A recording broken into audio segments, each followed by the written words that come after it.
Hello, hello, hello, everybody. How are we all today? Hope we're doing good. Here, let me go and do the normal stuff, share it out.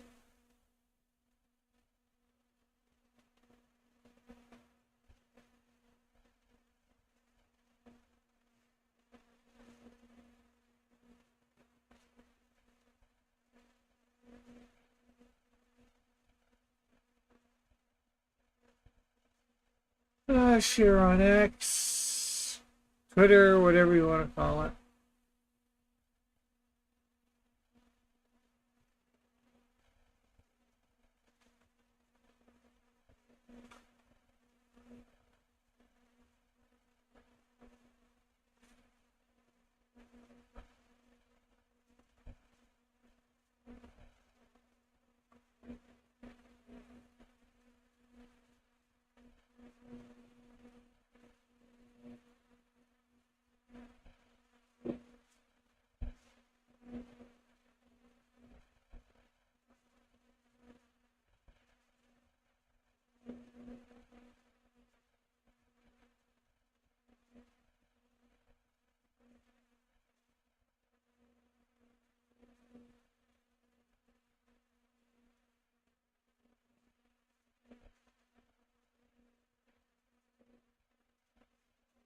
Okay, let's see.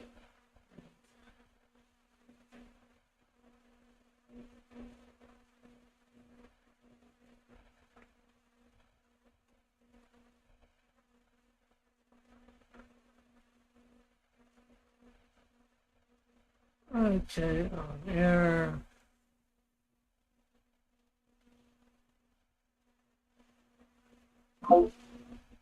Okay, close something. Okay, try posting.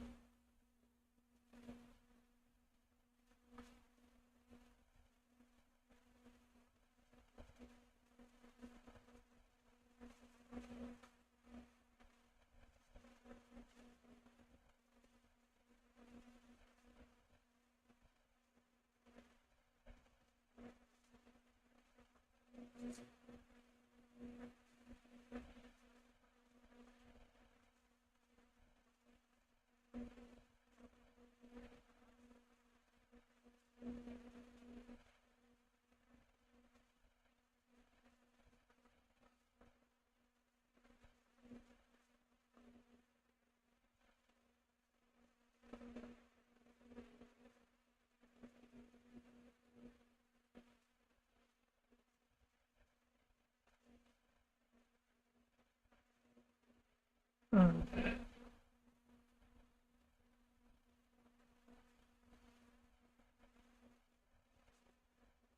Okay, so I went and grabbed a bunch of different things today, characters for public domain. I'm not sure which one I want to draw. Of course, there is the real Captain Marvel, the first one by Fawcett Comics.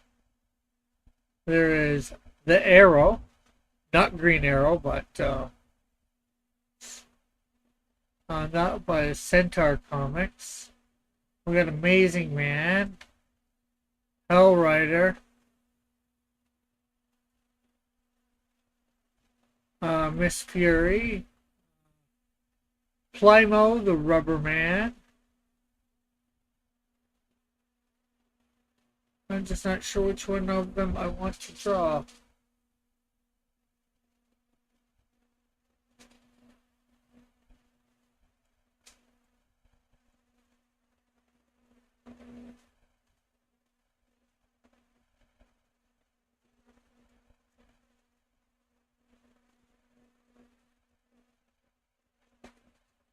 I think I'm gonna draw Amazing Man. Not sure how amazing it'll be, but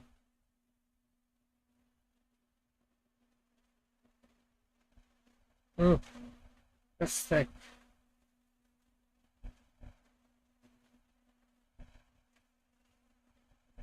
175.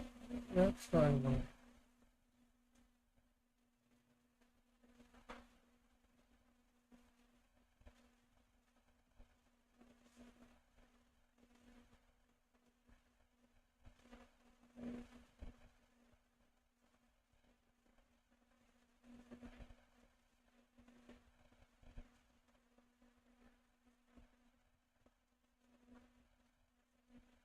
Yes.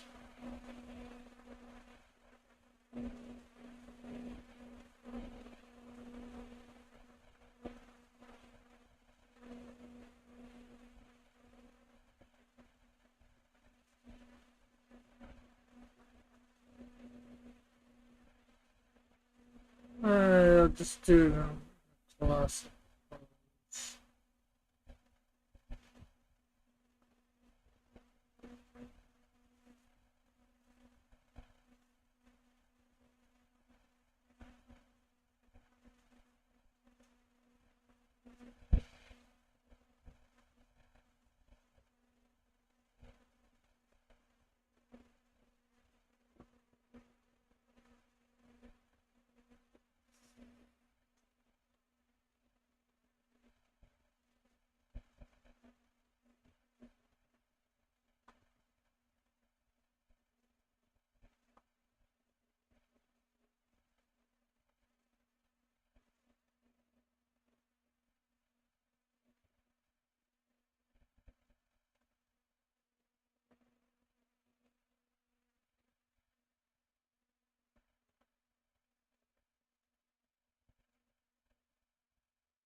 Uh, okay,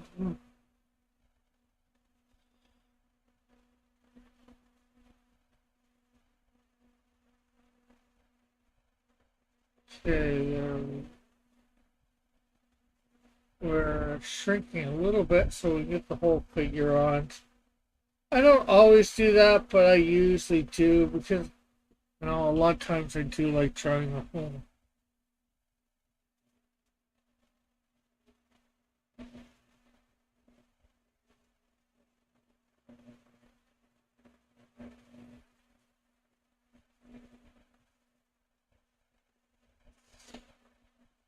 Uh, this. Hey Alpha, how are you? Did you get page 4 done? Yeah.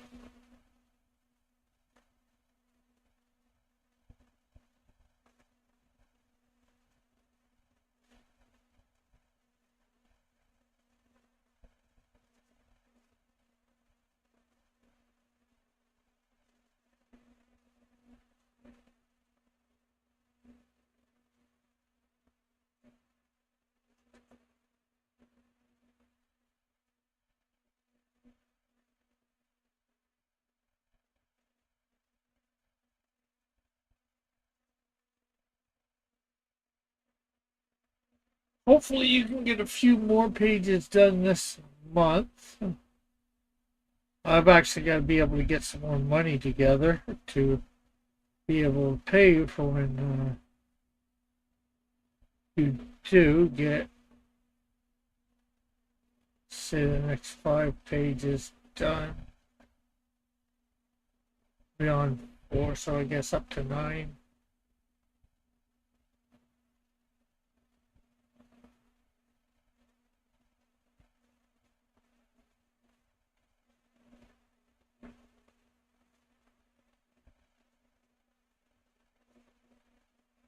Because I'm not getting a lot of hours like I'd like to, but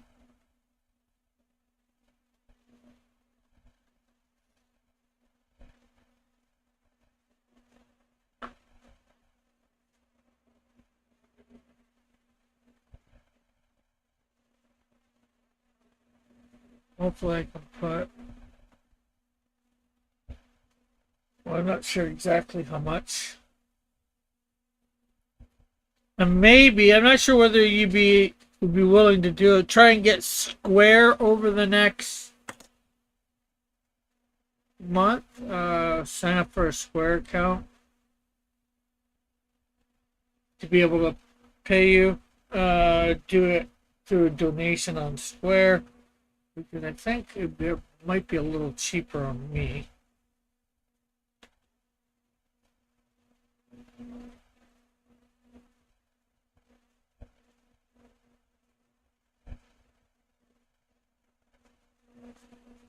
It's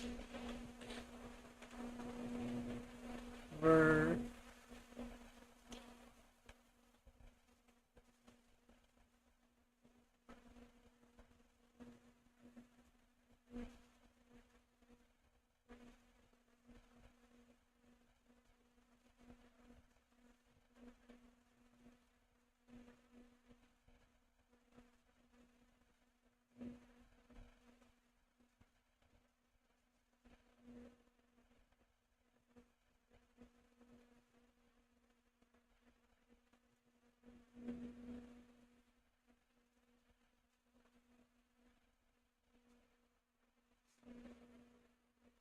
yeah, it's probably about $20 cheaper for me.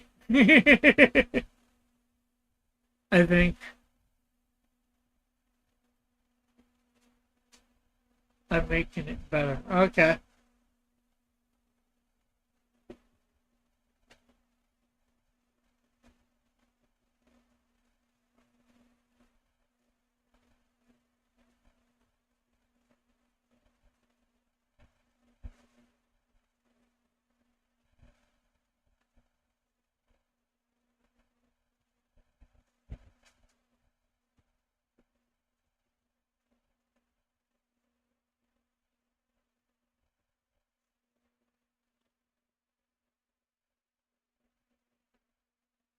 Yeah, we are friends, so you can send it as a gift on PayPal. That should take the. Uh, yeah, well, that's not really the problem. Doing the exchange, they charge like $8 for every 100 to change it over.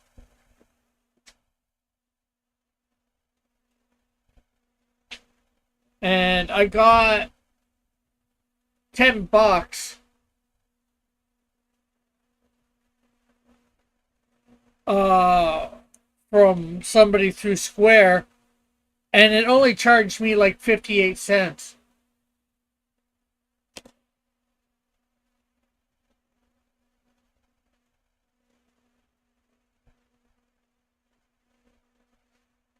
And so I'm pretty sure, I'm not 100% sure, like if I send money to somebody in the States.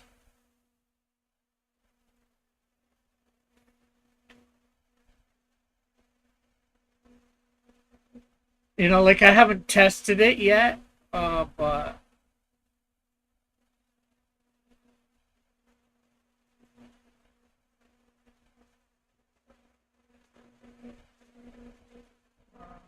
sign up.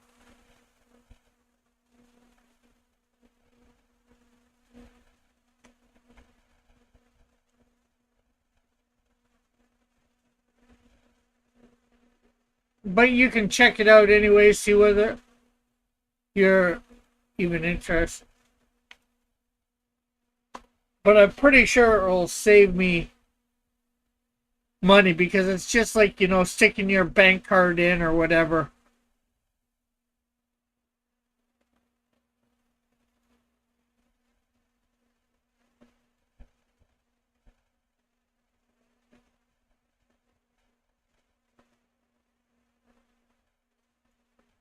Uh,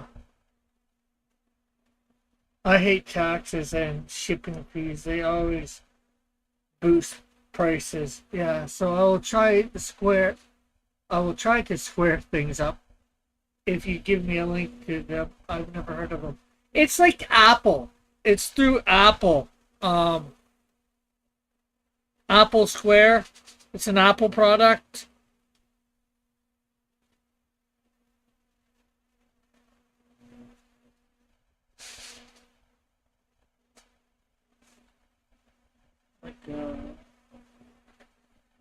On PC. Yeah, well, on PC too. But I see a lot of people at convention. I was seeing people with conventions, this sort of thing. You know, it links to your phone. Hello. Hi, Rick, and what are you doing today? I'm in the middle of drawing Amazing Man from Centaur Comics. Amazing man. Gonna look this up. Yeah, Amazing man. from Centaur Comics.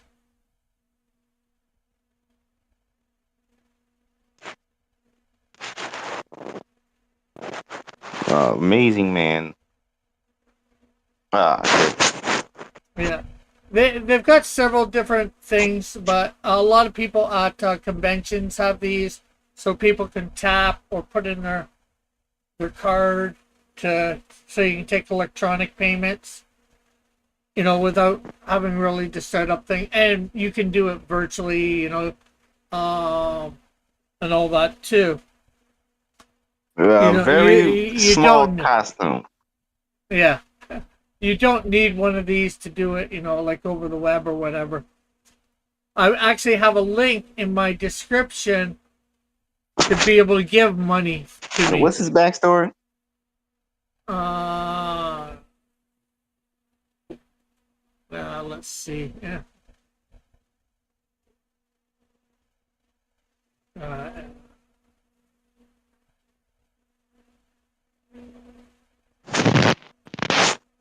Amazing man from Centaur Comics. Okay, type all that in, and it didn't get a thing. Hate amazing man from Centaur Comics.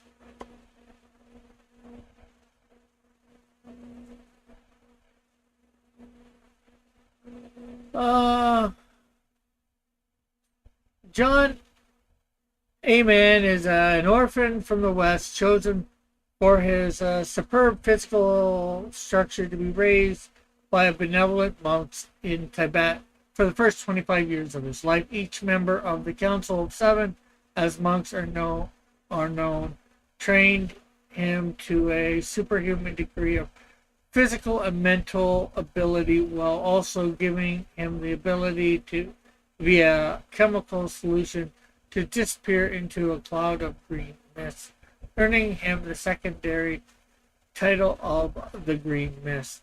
His powers include super strength. Okay. The stereotypical Tibetan magic backstory. Yeah. His I don't superpowers know why include. that was so common. I don't know either. Raised by Probably Tibetan wizard. Well, like, why is that so common? it was just probably because Tibet was probably a little bit of a mystery back then. Would be my best guess.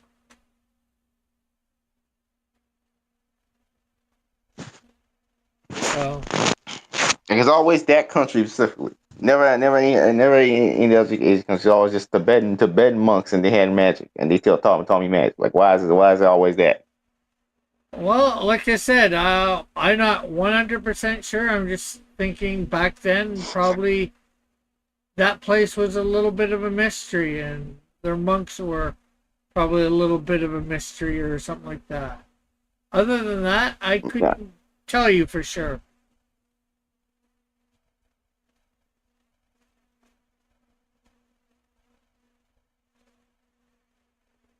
No.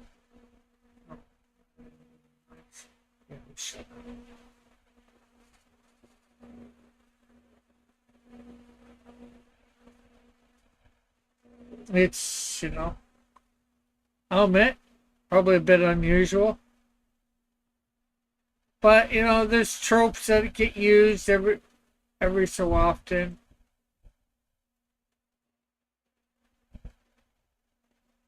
For whatever reason. Yeah, that's such a common backstory. Yeah, well, lots of things are common backstories, you know. I guess I The other thought more. most common one is fell into a full of chemicals. Fell into a vat of chemicals. That's the Yeah. Hey, tuxedo sauce. Hey, I'm drawing as well. Well, if you want to come on and show it off, feel free. There's a link in the Discord. You just have to let me know if you're in for my Discord. Because I'm pretty sure, having looked, I know you sort of in real life. We've met in real life, taquito sauce.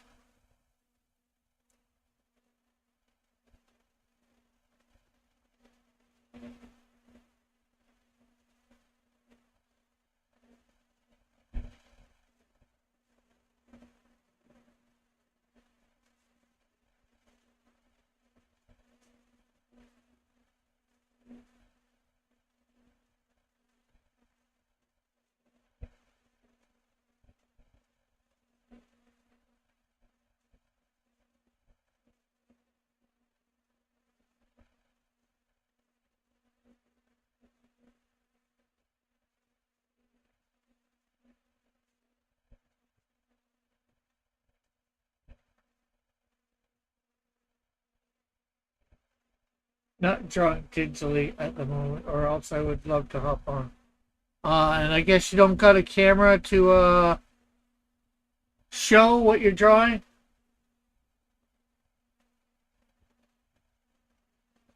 Not that you really need to even.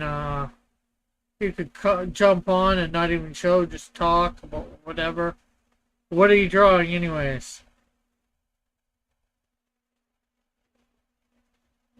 So, uh, taquito sauce. Oh, taquito. I was at the Burlington one that I think I was telling you about on the bus. Couple, well, not this past Sunday, but the Sunday before. Um, and I actually made my money back for my table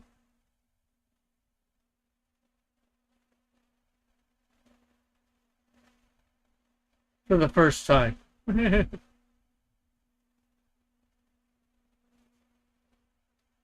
But heck, it was only $100, so not a lot of money.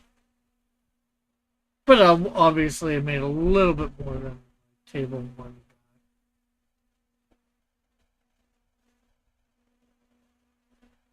We're drawing the Warrior of Light, the main player character from Final Fantasy game series. Ah, cool.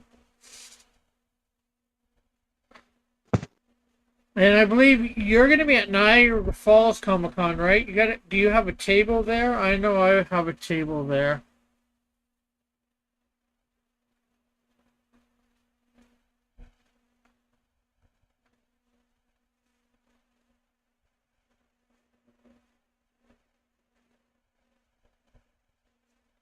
I was at Toronto Expo this past weekend. I made profit as well. Okay, that's good. Oh, the 2 weekends ago. Yeah, the same weekend as the Burlington one. I was there on the Saturday.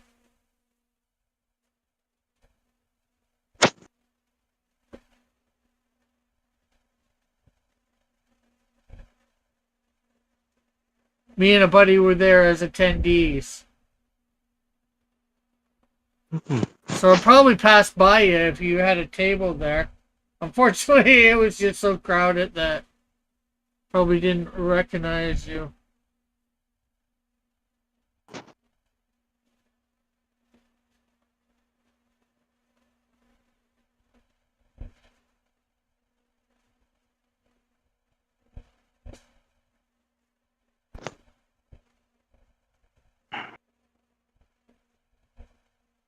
I was upgraded to a vendor space, so I'm a bit nervous about working with a table that size. Oh, for Niagara, that's nice.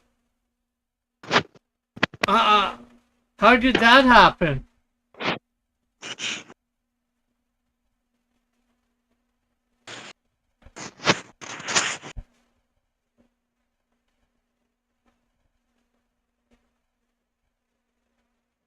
Back-to-back cons, laugh out loud, yeah. Yeah, the one that was through in Burlington, it's through they have them all over Ontario, Pop Culture Canada.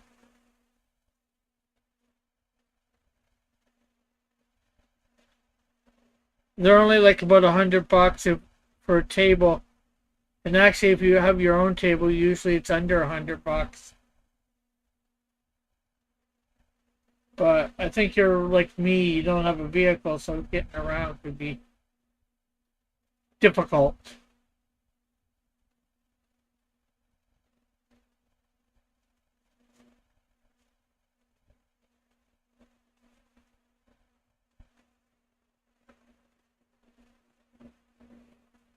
Yeah, when I was applying for Artist Alley's table, they said I might have to be waitlisted, so they gave me a space at a discounted price. Oh, okay. I guess they didn't have enough vendors too. Well, they had. I guess they had a lot of Artist Alley, but not enough vendors. So that's nice.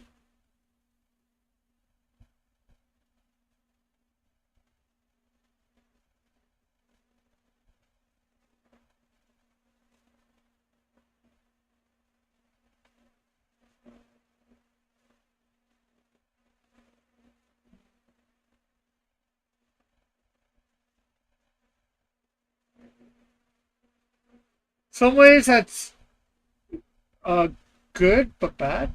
Well, discounted price is definitely good. It's just how much of a discount was it enough?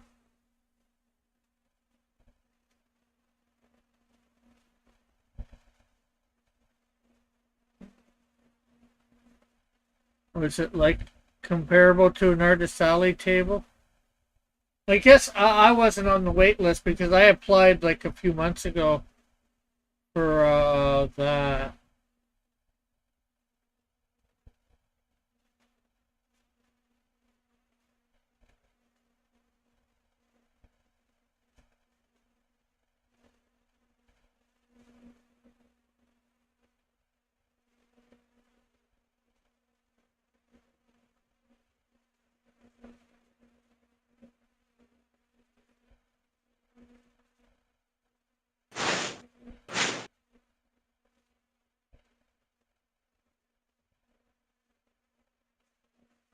Uh, it was still uh, a few dollars though. Still though, so it'll be a miracle if I break even. Yeah. Well, it'll be the first time I break even at a big con. Well, heck, it's the first time I ever broke even at anything. Well, for the first one. So I'm hoping because Niagara is a lot bigger than Hamilton. And actually this weekend just coming up. Well, no, May 1st. I am going out to Saskatoon. I got a table out there. Uh, Gonna be staying with my cousin, so that cheapens stuff a little bit. Don't have to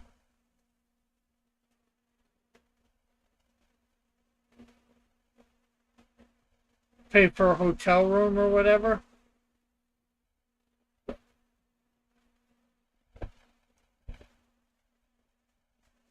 Although those are going to be some long days probably because back and forth to Niagara from Hamilton.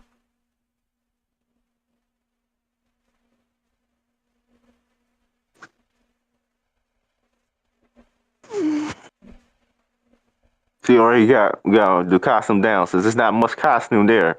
It's kind of like He-Man. Yeah. Yeah, definitely not a lot here for costume. There are ones where he actually has pants, so but depending on how fast I get this done, I might do a second character.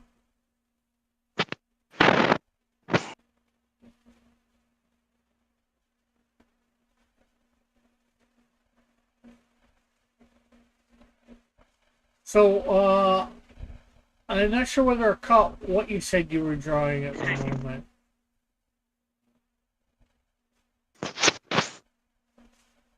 Oh, drawing the Warrior of Light, the main playable character from Final Fantasy game series. Yeah. Okay, cool. Um, About to go. I'm about to disappear back in the chat. So uh-huh. goodbye, Rick. Okay, later.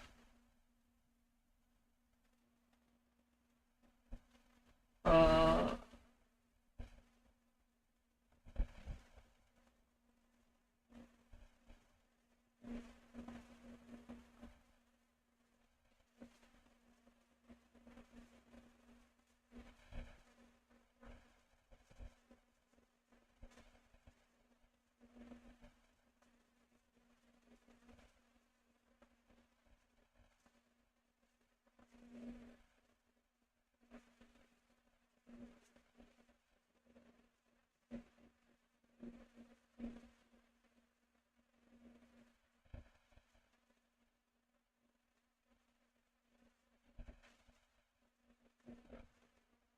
yeah, so hopefully, and actually, before I go out west, I actually need to buy myself get myself some more comics.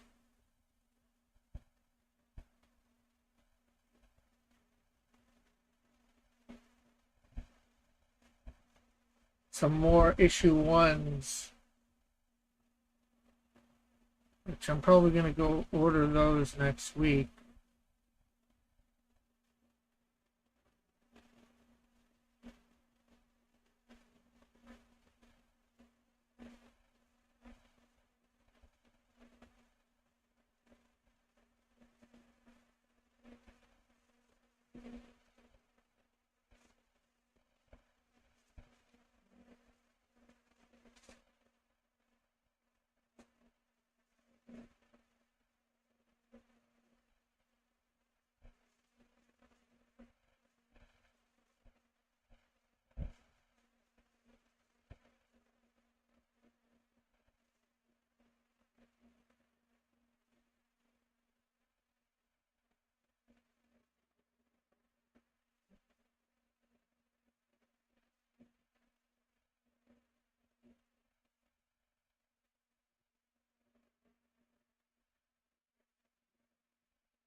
I think next year, though, I will be getting, I might get a table at, that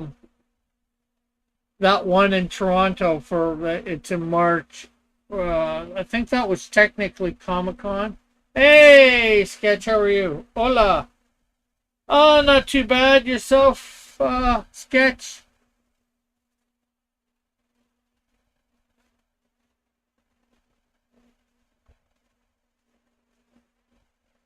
There was well, you might have heard, might not have. I my not this past week, the weekend that just passed, but the weekend before that, I was at a con on Saturday. Had a table, no Sunday at a con on Sunday, and for the first time, I made my table money back. This guy for sure inspired He-Man designs.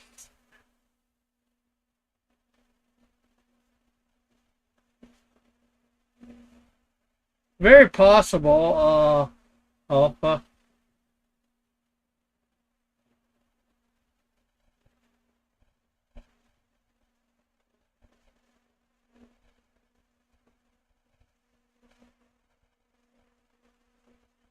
Yeah, Toronto Comic Con is under Fan Expo umbrella. Yeah, good. Just chilling. Yeah. Yeah. But I was looking up I guess the March Comic Con price for Artist Alley, and it's actually not too badly priced. Where the August one is like double the price, almost, if not double. It's still a huge con, but it's smaller precursor to the Fan Expo in August. Yeah, I wouldn't mind doing. Once I'm actually know I'm starting to make money, and I think I'd want a few more books before doing Fan Expo in August.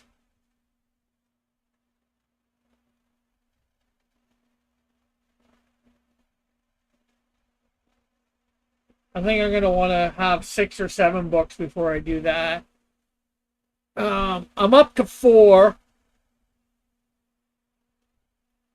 If I got all the ones I had out this would like this year, I'd actually be up to 7.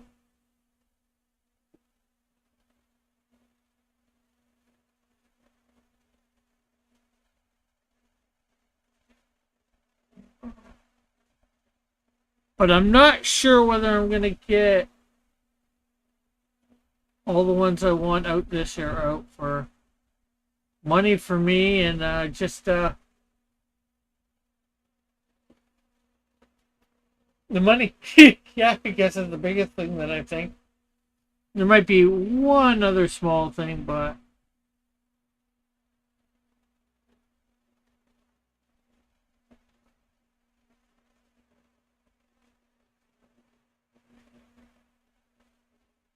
ooh, not cool.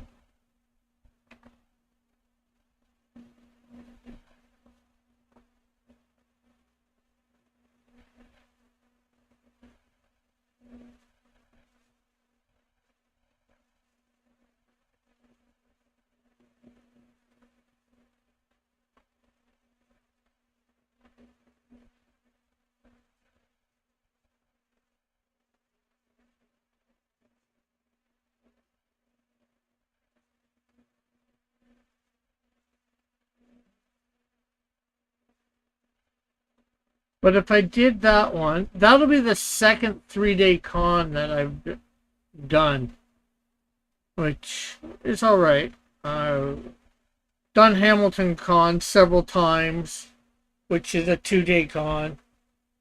Um, the first time I did the one out in Saskatoon, it was a 3-day con, but they've went back to a 1-day con now, so or a 2-day con, I should say.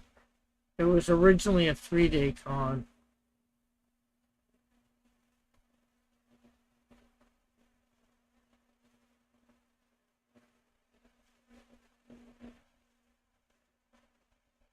Apparently, the Mario sequel is already out in certain places. Not that I care. Yeah, it came out today. The first.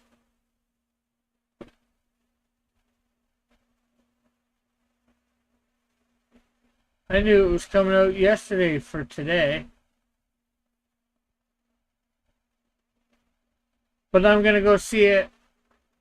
So this stream comes out. I'm actually going to go see it next Tuesday before I'm not sure whether just before or a few hours before I do the Tuesday stream, where I will be mashing up Mario and He-Man, Marman, and the Masters of the Galaxy.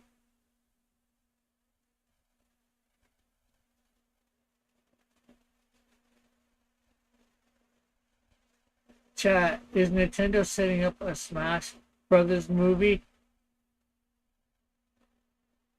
It's possible, I guess. I'd like to see them do a Link movie first or whatever, a Zelda movie.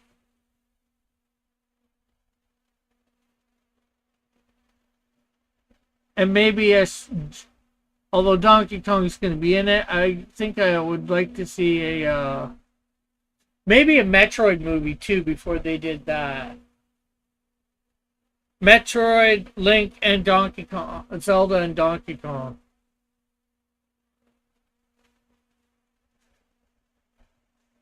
Although Donkey Kong, like I said, got an appearance, and he's probably going to get another appearance in this latest one, but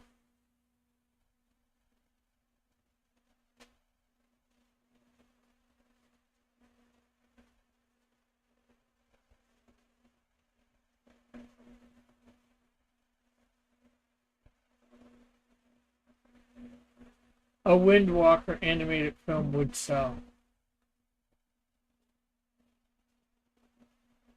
Yeah, that's the biggest thing I think that might hinder a Zelda movie, although probably people would go see it. It's what continuity do you use?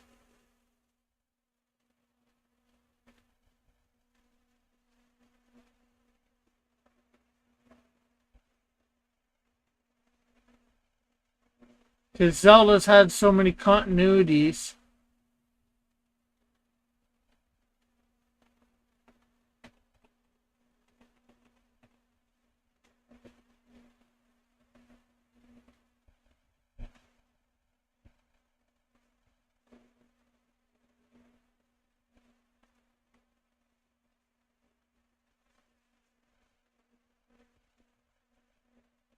Use 90 to create its own continuity.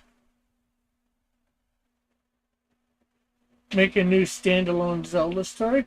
Well, yeah, I could see that. The Zelda movie is being filmed right now, I believe. Okay. It says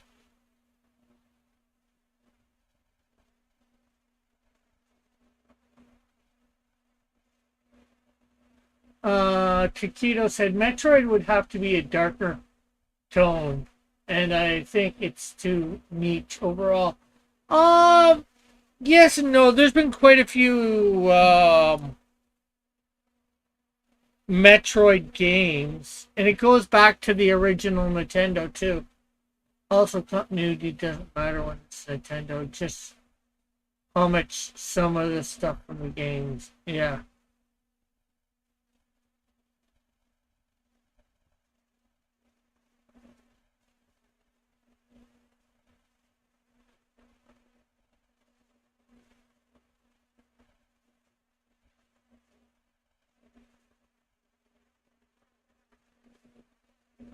Metroid was inspired by Alien movies, which I think works because Zelda is timelines and reincarnation. But I know nothing about Zelda. Yeah, I'm just trying. I'm just trying to. When I think about Nintendo, these are their big properties. Of course, they have one other big property too. I'm not sure how it would work. Is of course Castlevania. That would probably be a really darker tone because Dracula.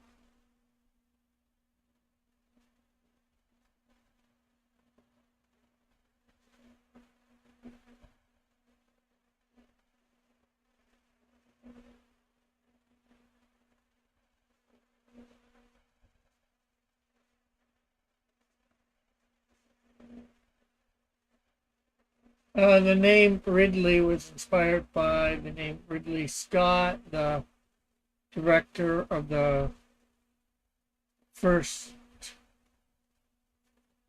No, I am drawing a character called Amazing Man sketch. Starting next Tuesday, though, I will be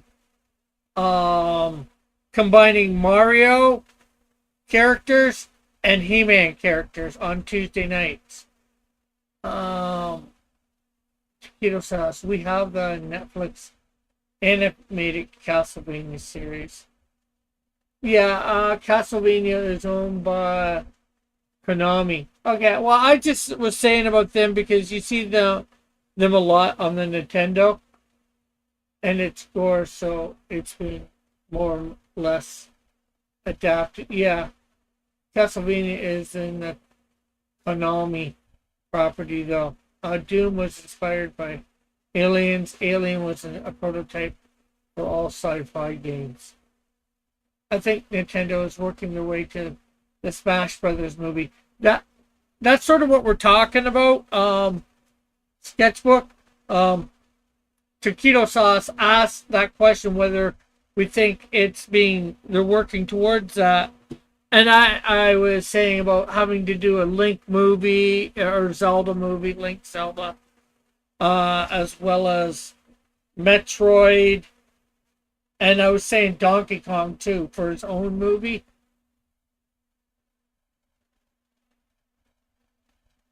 Although he'll probably be in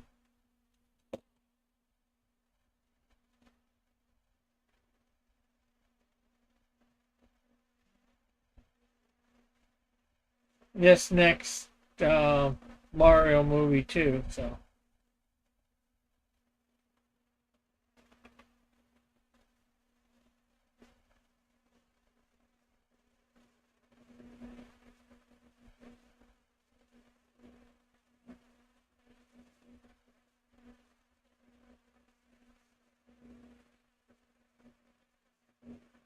Since he was in the first one, but that might be a stretch.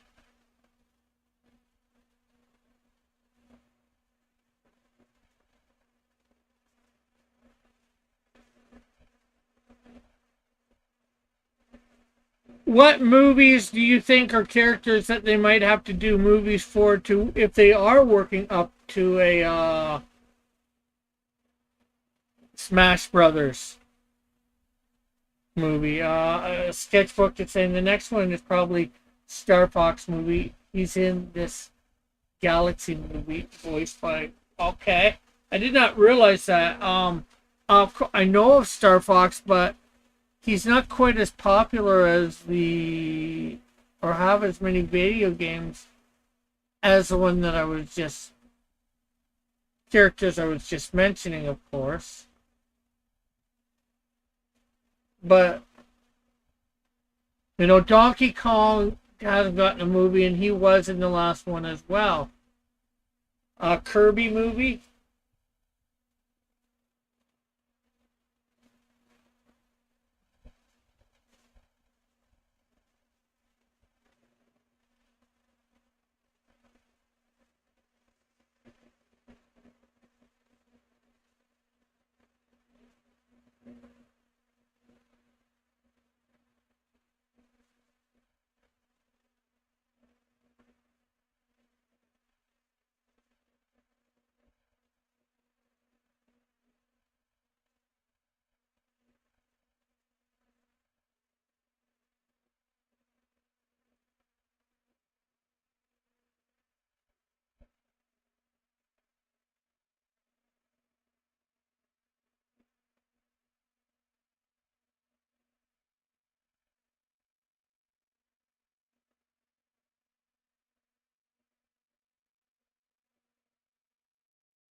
So, any other thoughts besides Kirby and Star Fox and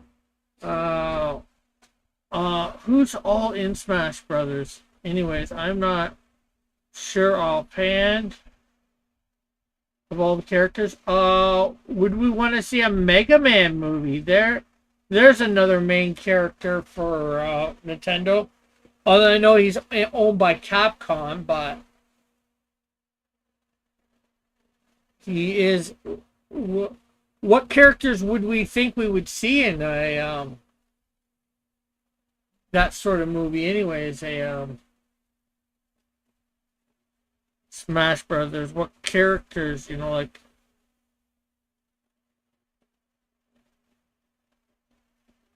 because some of these characters are owned by other companies.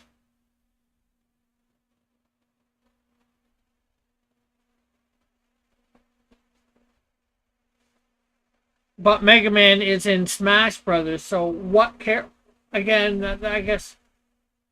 Yeah, I know Mega Man is Capcom. I said that even before you typed it in the chat, It's Jozo.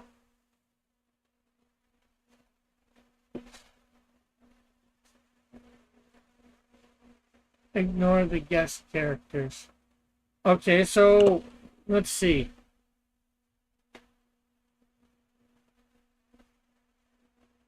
Um, Smash Brothers.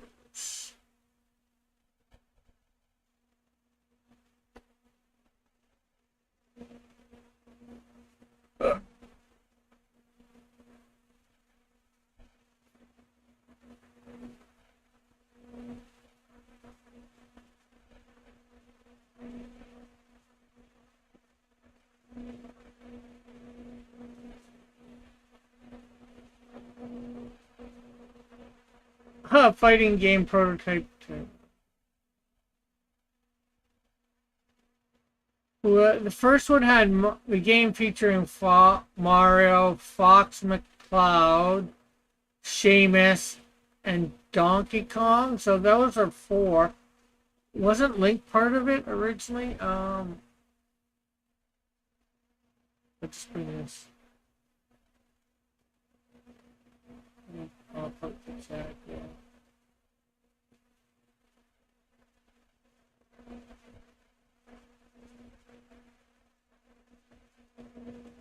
I want to pop up the chat so I can see it while looking up.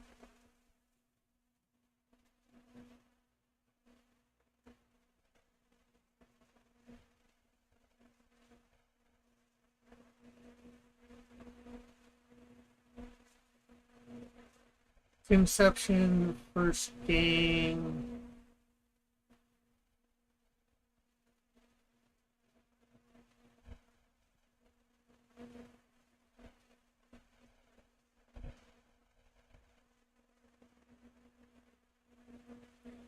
Okay, Mara. This game franchise is different between different Nintendo franchises. Mario, Legend of Zelda, Star Fox, Yoshi, Donkey Kong, Metroid, F-Zero, Mother, Kirby, and Pokemon. They have to figure out how to get Pikachu in there. Pikachu, Pokemon is Nintendo.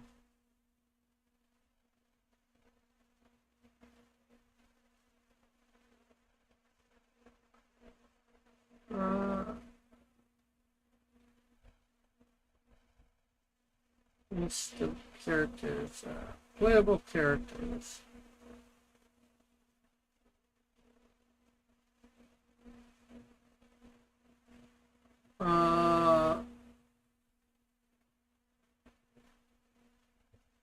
Original characters. Playable characters. Hey, Rick. Hey, Metal. You're just the person for this. Who were the characters in the original Smash Brothers that you could play? Let's see. You could play Mario, Yoshi, Link, Pikachu, Samus, Donkey Kong. I'm trying to remember all of them. And you can unlock Ness, Luigi, Jigglypuff, and Captain Falcon. trying to think if there's anything more than that. The reason we ask, and how long have you been listening at all, or? No, I don't even have my internet browser up. I just sat down at my desk into the call. Okay, well, we got talking about a little bit about the movie coming up, not much, and then Star Fox. That was the other one. The one who's in the movie. I could not remember Star Fox. And then Fitzchozo asked about, do you think they're setting up for a Smash Brothers movie?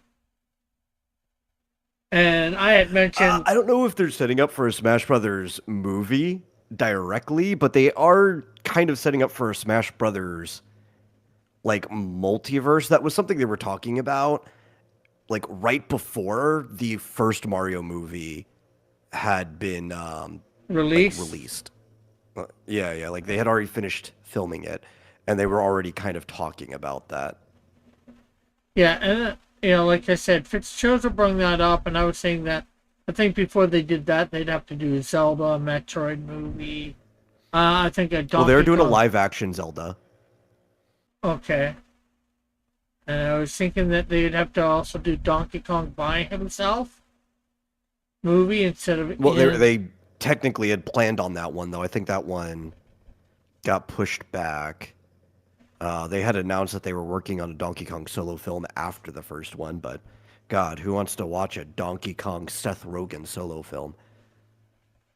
Yeah, again, we always say it depends on how it's executed.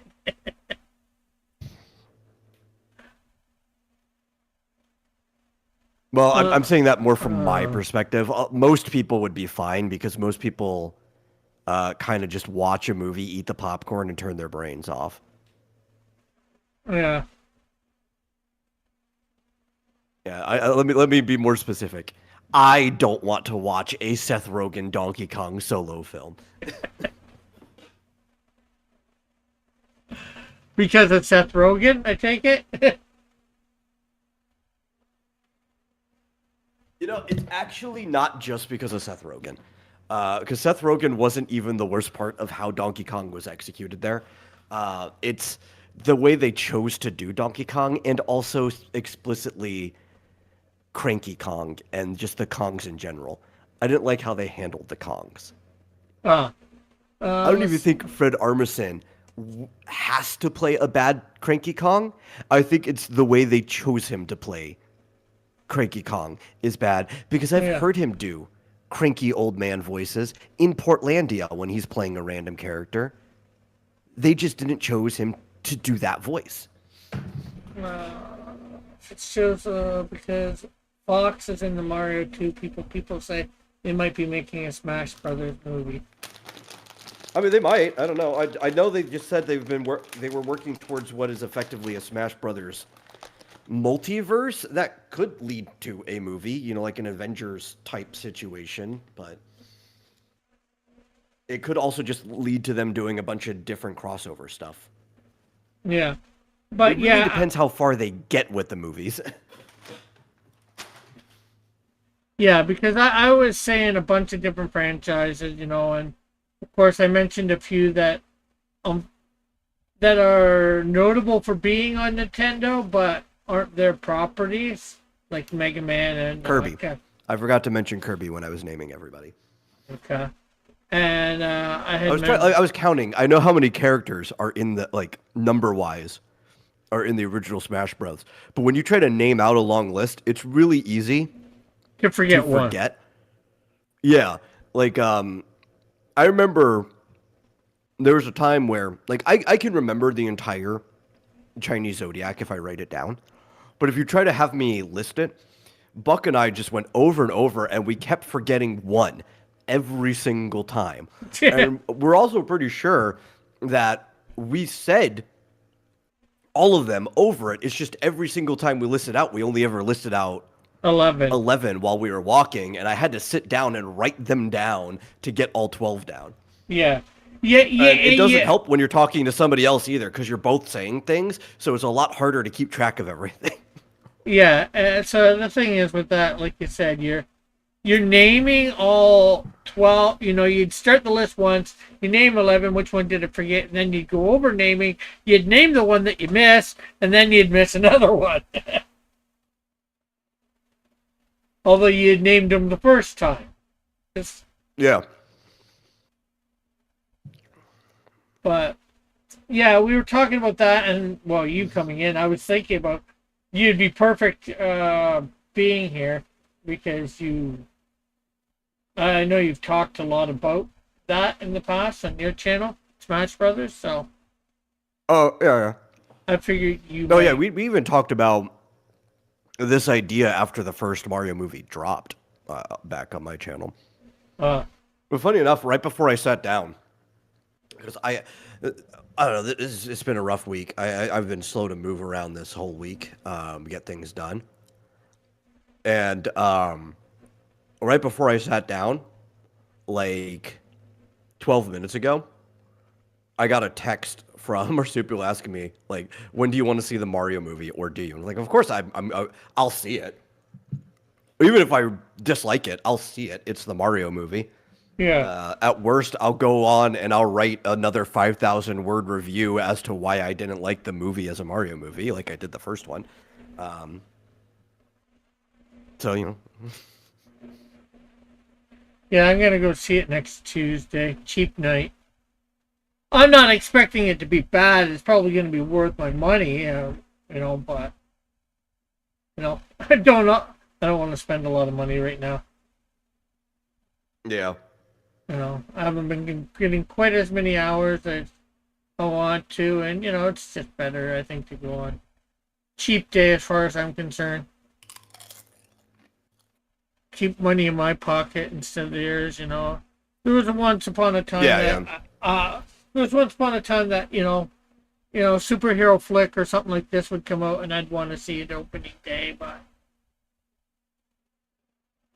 Well, actually, realistically, because of how the last one went, I probably wouldn't have went and see this one in the theaters. But if I'm not paying for it, I'll totally go and see it in the theaters.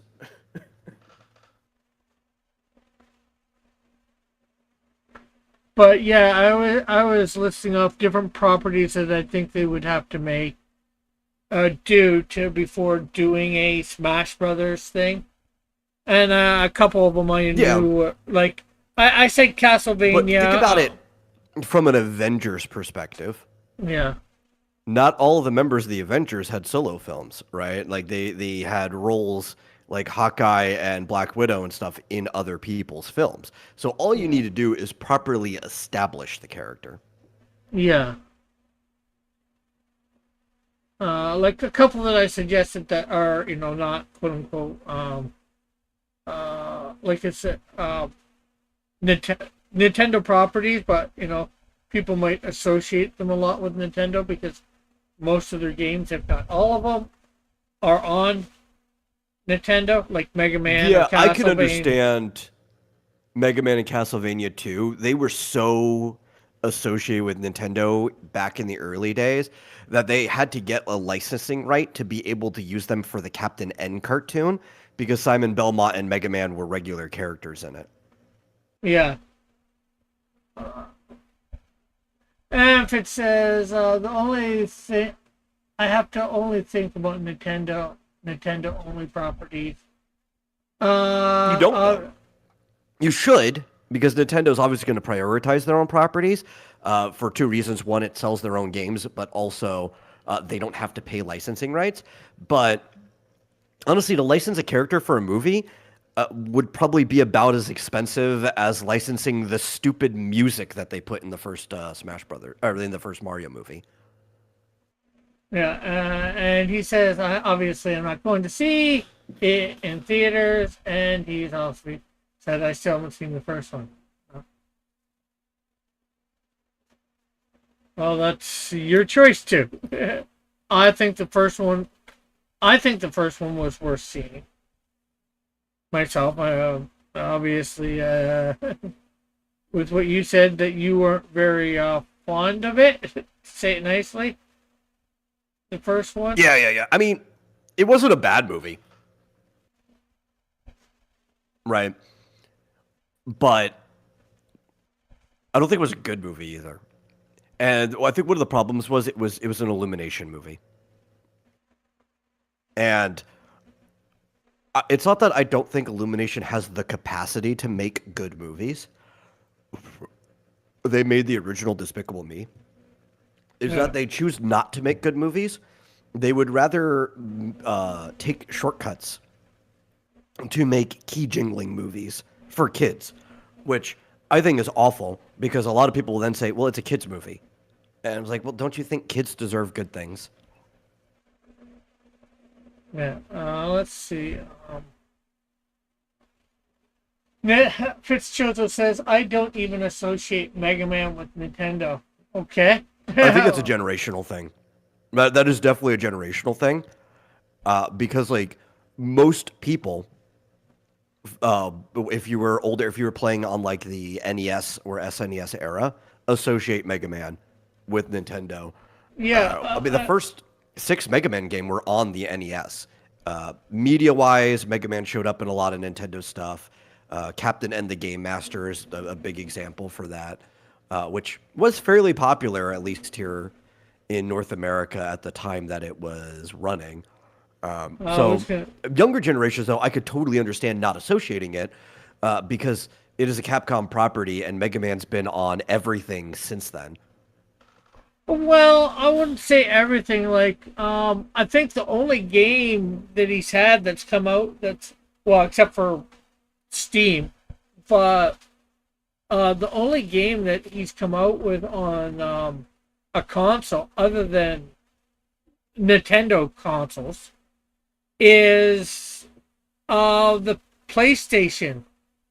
And I think that was for, well, two PlayStation, 2 games. The role-playing version of Mega Man, I forget what it was called, and Mega Man 11. I think those are the only ones that have been on non-Nintendo things. And I could be wrong, I'll admit that. No, they've been on Xbox as well. Okay. But I mean, a lot of them, even the spin-offs, they were so...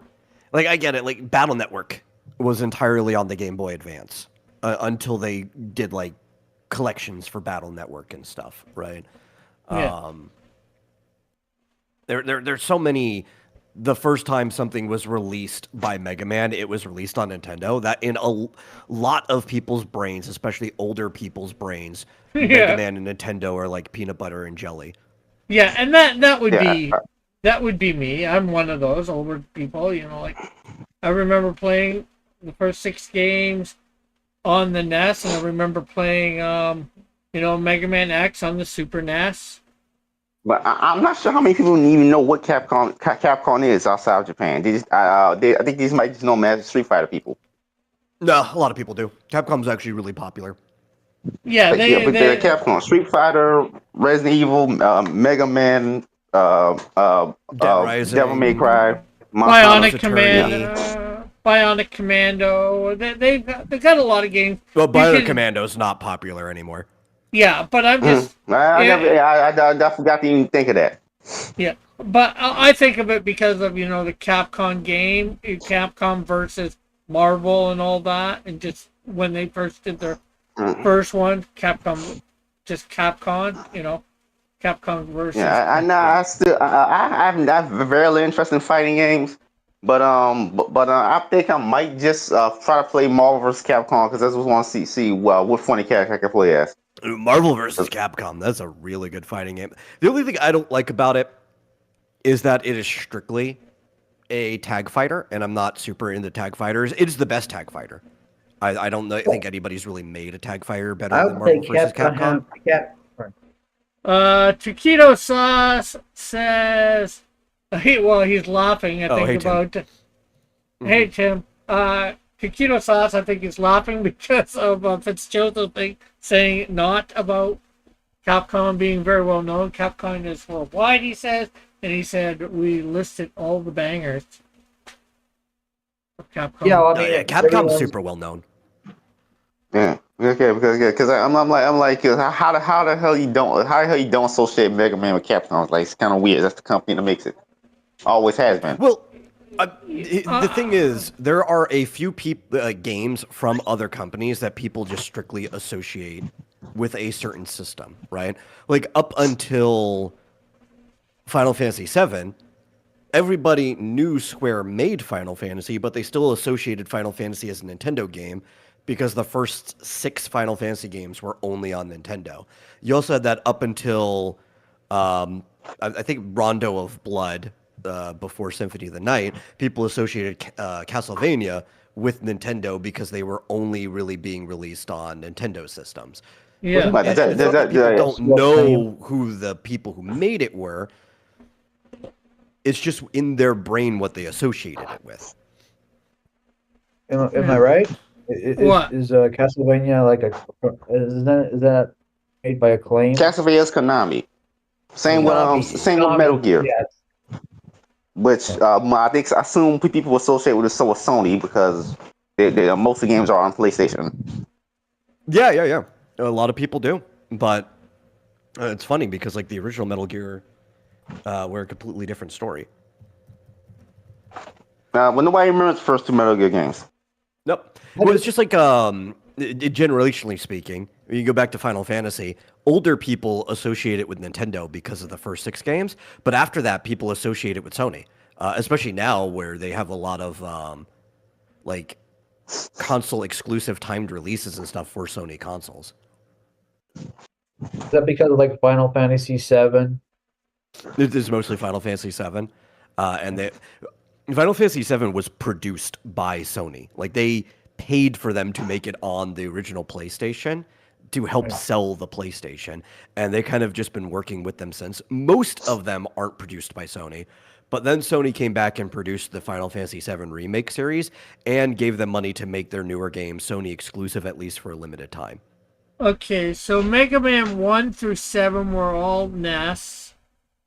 Mega Man 8 was actually PlayStation and Sega Saturn. Mega Man 9 was WiiWare, PlayStation, Xbox. Mega Man 10 was WiiWare, PlayStation, and Xbox. Mega Man 11 was Nintendo Switch, PlayStation, Windows, and Xbox. Mega Man Dual Override, all the consoles, we'll say.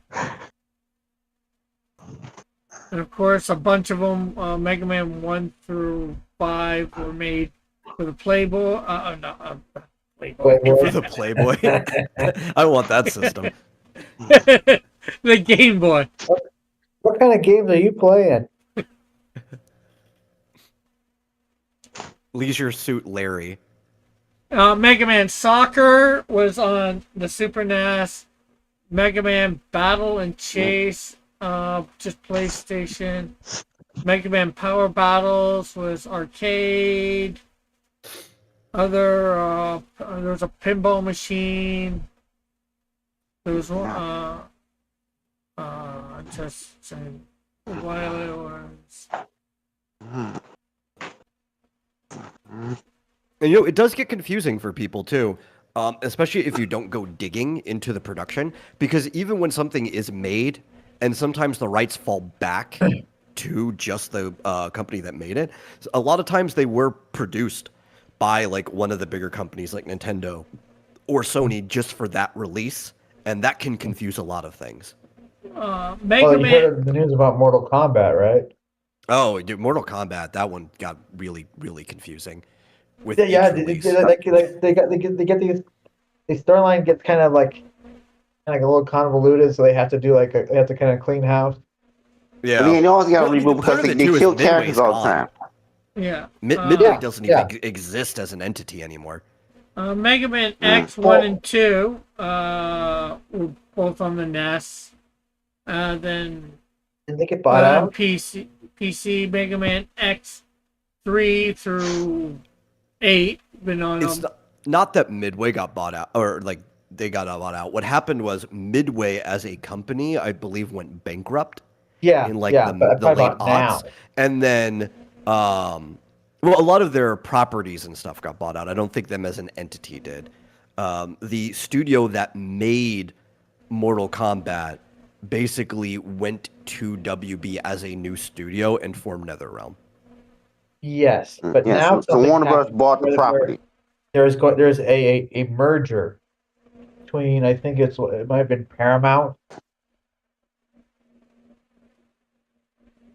Yes, because all the big film studios are merging together to form these even larger film studios.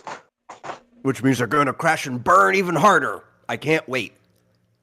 Because none of them are changing their ways. Yes, people, independent filmmaking is still a thing. You don't really need to go to a studio.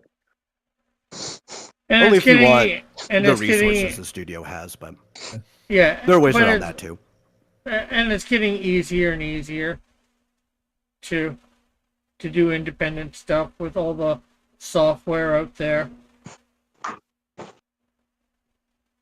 And if you know how to do some old school filming, like I saw, this is a while back, somebody made a trailer for it was like the death of Batman or whatever, and it was starring Dick Grayson. I forget what it was called, but they made a fan trailer for it, and I would have loved to have seen it as made as a real movie, just based on the trailer, and it was crazy good in my opinion.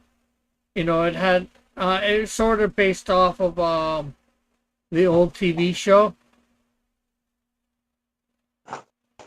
but with a little bit of more continuity in it from the more later stuff in the comics and all that. And by the old TV show, I mean the Adam West TV show. Yeah, well, I can't think, unless you were talking about the animated series, I can't think of any other old TV show you'd be talking about. Yeah, well. And at that point, anybody would say the animated series. Yeah. I was just making sure people knew I wasn't talking about the animated series. Just in case. But it's also like small studios, in contrast to the big ones all merging together. Small to mid-sized studios are popping up a lot. And part of it is it's easy to make a small studio if you take advantage of like tax credits and stuff, right? Like a lot of states and countries will give you funds to film in their area because it's good for tourism and the economy of the area to have like a film that's attached to it. Texas is getting a lot of small studios that are built up into it.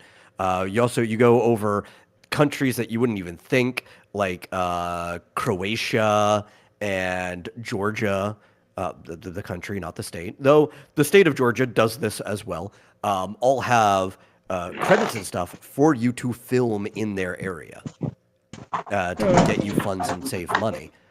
So it's actually not as hard as you think to start a small studio to make a movie and have at least like the equivalent of a single A studio budget. Yeah, I know a lot of companies are coming up to this area, Hamilton, or they have in the past. So, like, Kick-Ass was filmed here in Hamilton. Part of the... if you're not trying to just resemble New York specifically, which people use Toronto for that, all the other cities in that area still look like no different than big American cities. So, like, if you wanted to just get a small part of Chicago or whatever, you could just film it in Hamilton and people wouldn't know the difference. Yeah, the remake of RoboCop was filmed here a little bit. The Incredible Hulk, the second one, was filmed here a little bit. We mean second one. I mean the 2000. Oh, you mean 2008 one? Yeah, that was the last Hulk movie we ever had. Yeah, well, he means the Incredible Hulk, not Hulk. Yeah, yes, the Incredible Hulk now. Mm. The better one of the two.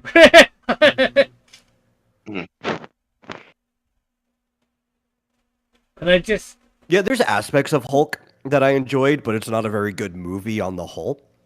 It's also not a very good Hulk movie on the whole.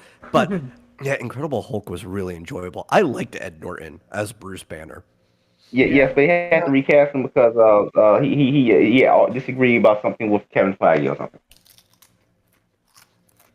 But As you should. I don't know. But the last three Hulk movie, they had made his Bruce Banner's dad the Absorbing Man for some reason. I don't get it. Nobody does. You know, a real good Edward Norton movie, Fight Club. Yeah. Yeah, that's a good one. That movie was pretty much was very close to the book. Well, that's because the guy who wrote the book worked on the script. I mean, that makes so much sense. But the idea of how to defeat the bad guy at the end of that one is like, dude, you are the bad guy. The bad guy is you at the same. He also wrote a graphic novel sequel to it, if you've ever read it. I'm trying to think of the movies that I know were. All Four Brothers was filmed here. There's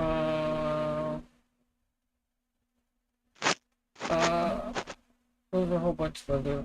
No, there's a bunch of other ones that were filmed here. This is an older movie, probably won't know of. The Cutting Edge was filmed a bit Yeah, I know that here. They used our rink, our main auditorium, whatever, you know what I mean.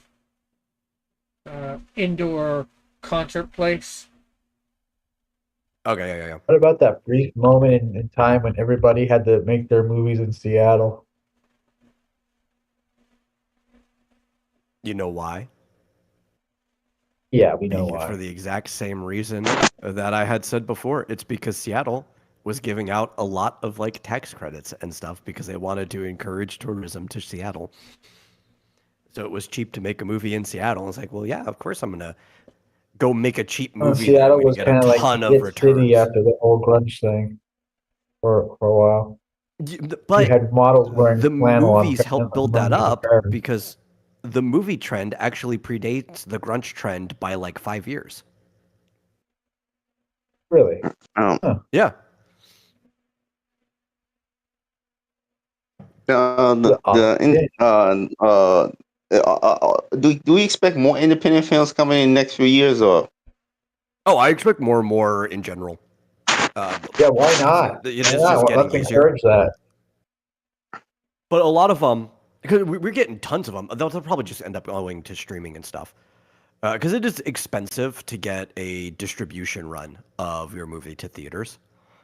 So unless you have overhead, or if you make your movie first and then you partner with a small studio that can pay for the theater distribution, then you might get that, right? Where we'll take something like The Backrooms, which is functionally an indie film that has a small studio budget, because A24 basically gave a budget to Kane Pixels. He could have just made that whole movie by himself over the course of like 5 years, and then he could have worked with A24 for a distribution split and still have gotten that in theaters. Like whichever way he did it could have worked. So you could go like if I was to make, for example, if I was to just make an anime movie like Flow, well, how did Flow get to theaters? I don't know the specific case with Flow. I'd have to look into it. But like if I was just to make an anime movie, then auto insurance. What's that? What was that, Jim? Didn't quite make that out. I said, wouldn't you have to call progressive auto insurance for that? No. Different Flow. This is a W at the end. Hers is just FLO. Yes, that's a movie. But it's like if I was like just making an anime movie, then how I want to distribute it to theaters, like how would that go out? Well, if you made the movie first, I would take it. I wouldn't show it to anyone, or I would go to a film festival. This is the classic way of getting things in. I'm looking at it now too. This is how Flow got into it.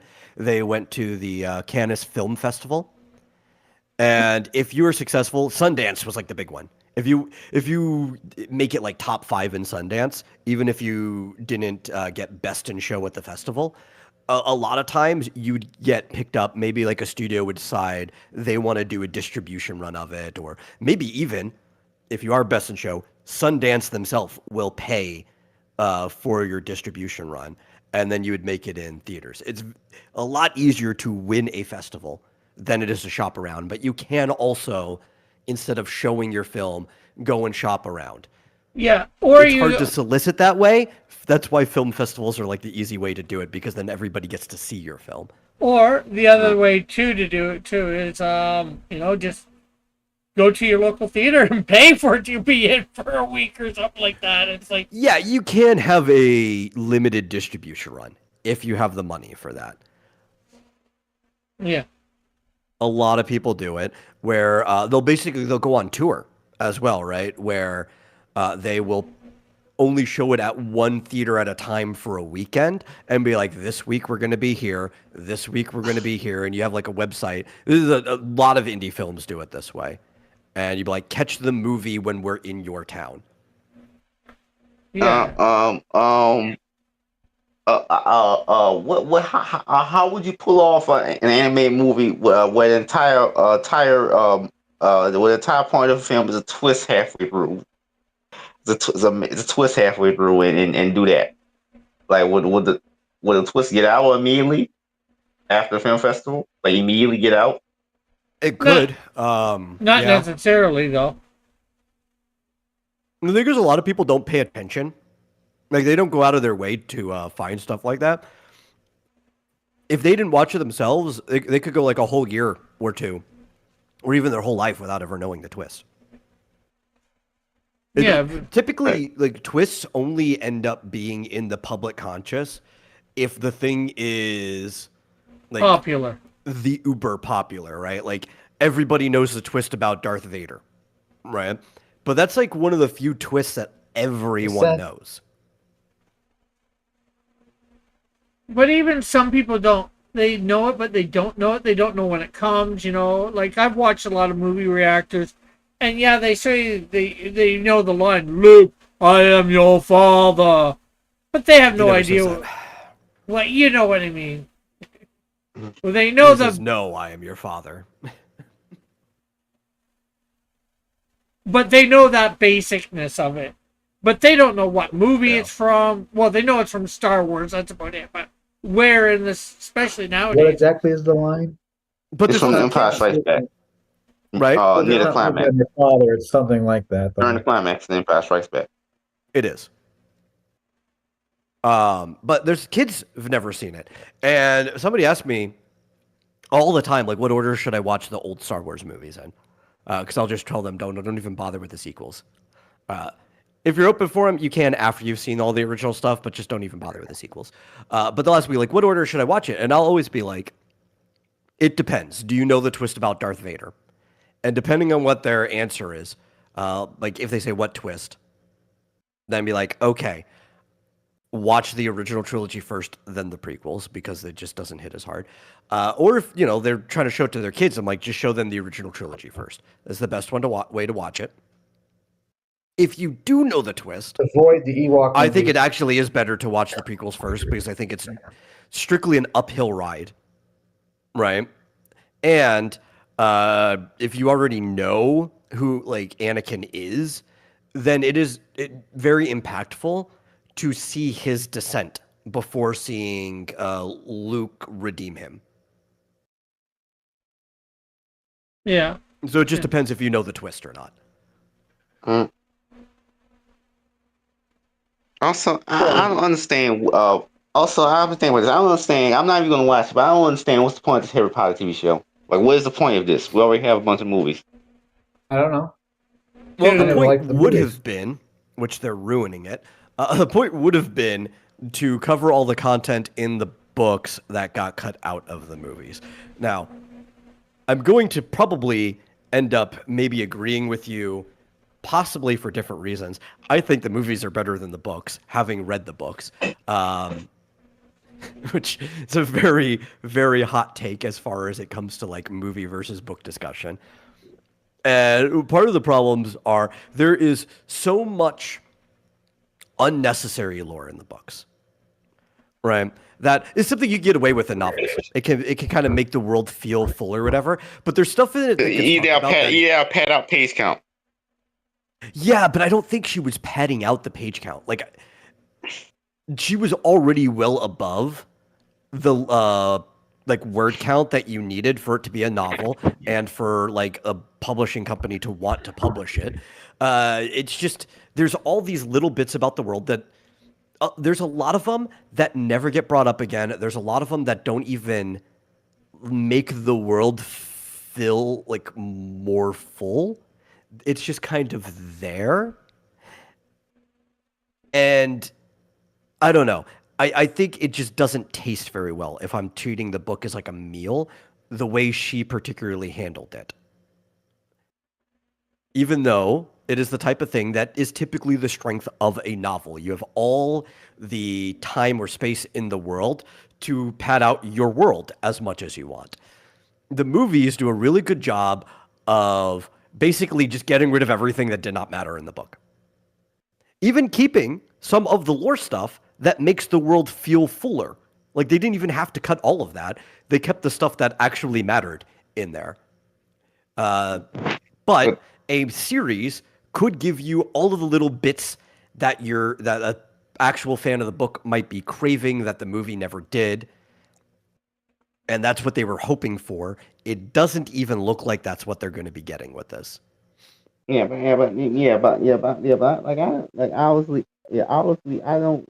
I think Warner Bros. Just wants more money, and they realized the Fantastic Beasts movies didn't work well, but mostly because they let J.K. Rowling write these awful. I think the biggest wasted concept in Harry Potter is Newt Scamander. Well, technically, he's not even a concept in Harry Potter.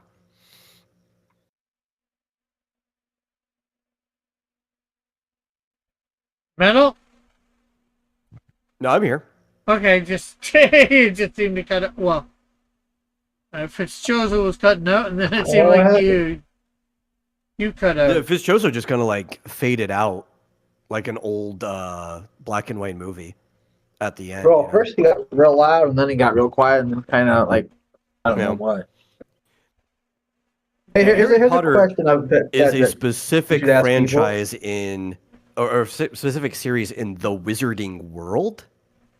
So technically, Newt Scamander is part of the Wizarding world, if we want to be specific about that. So, in Return of the Jedi, what Jedi returned? Anakin? Oh, Anakin. Yes. I guess that's no longer a hard question. I think most was people it ever a hard question? I know most people assume Luke Skywalker for some reason. I have nobody. Like, I don't know anybody.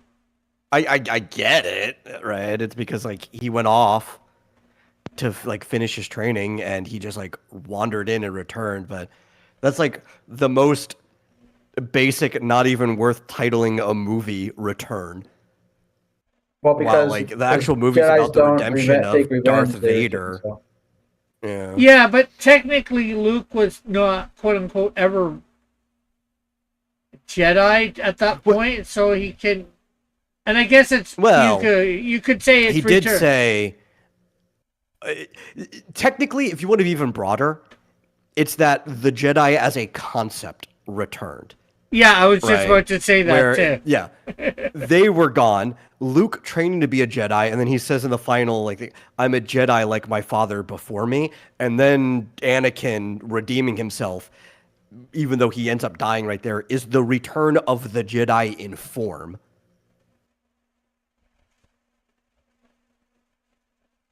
The complicated part is that Jedi is both a singular and plural form on its own. Yeah, it is, isn't it?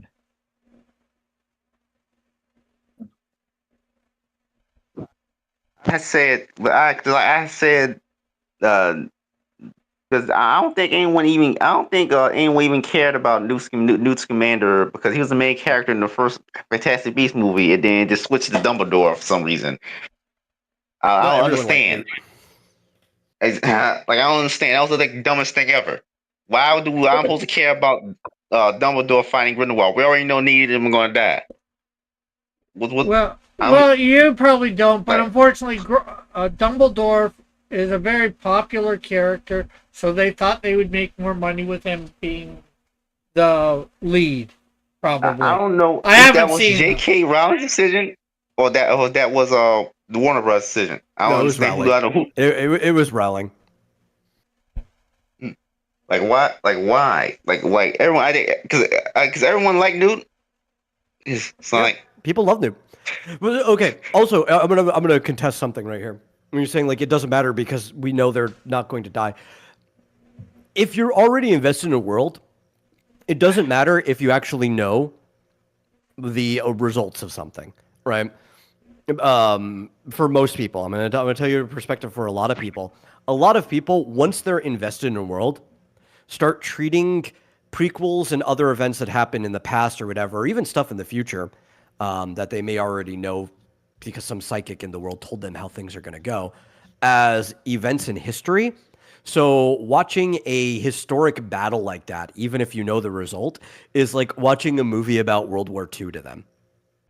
okay, but I don't think it's the whole Dumbledore Grindelwald stuff is even interesting to explore. It's like why not just make a movie about Newt dealing with different monsters? I don't think the Dumbledore versus Grindelwald is even interesting to explore the concept. Well, I don't know what the thing is, like not the budget, but I don't know what they made for money. I'm not sure what the metal does offhand.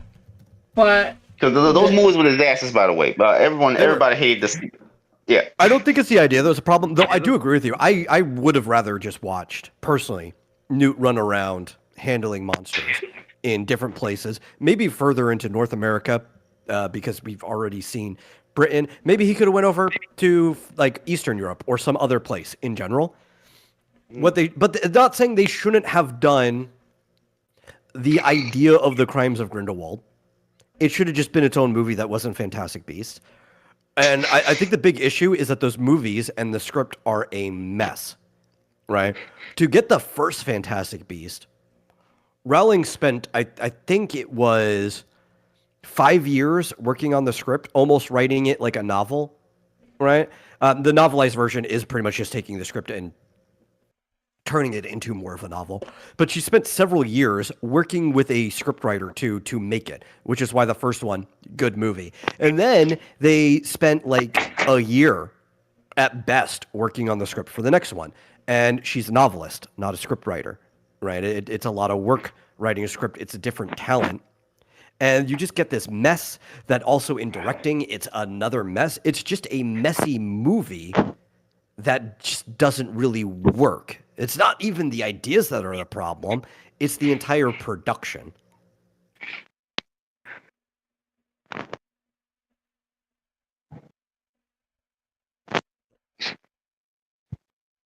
Like, also, the second one cost $200 million to make. and did they make their money back or what? Do you know, metal? Oh yeah, no, it only earned like $65 million, so it didn't even make its money back. no, but again, but they just Warner Brothers of course just wants to milk this franchise, just keep milking it. We need more money, so we gotta make Harry Potter show. Like why am I? Because I'm not even gonna watch any of this stuff. Like why am I so scared? Yeah. Well, Why are you talking about it then? But because that's the only thing I keep hearing about. I mean, we weren't talking about it. Then you had to go and make the conversation about something you apparently don't care about. maybe you care more than you think.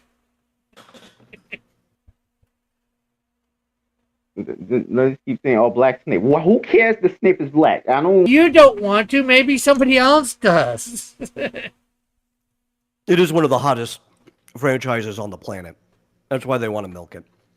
Yeah, and that's what they do. They Hollywood, whatever, milks whatever they think they can to get money. Even if the last thing they made wasn't so successful, like imagine like the Matrix reboot. The before that the last Matrix movie before that flopped. Okay, let's do a reboot. Or like Highlander. How many times will he make it Highlander?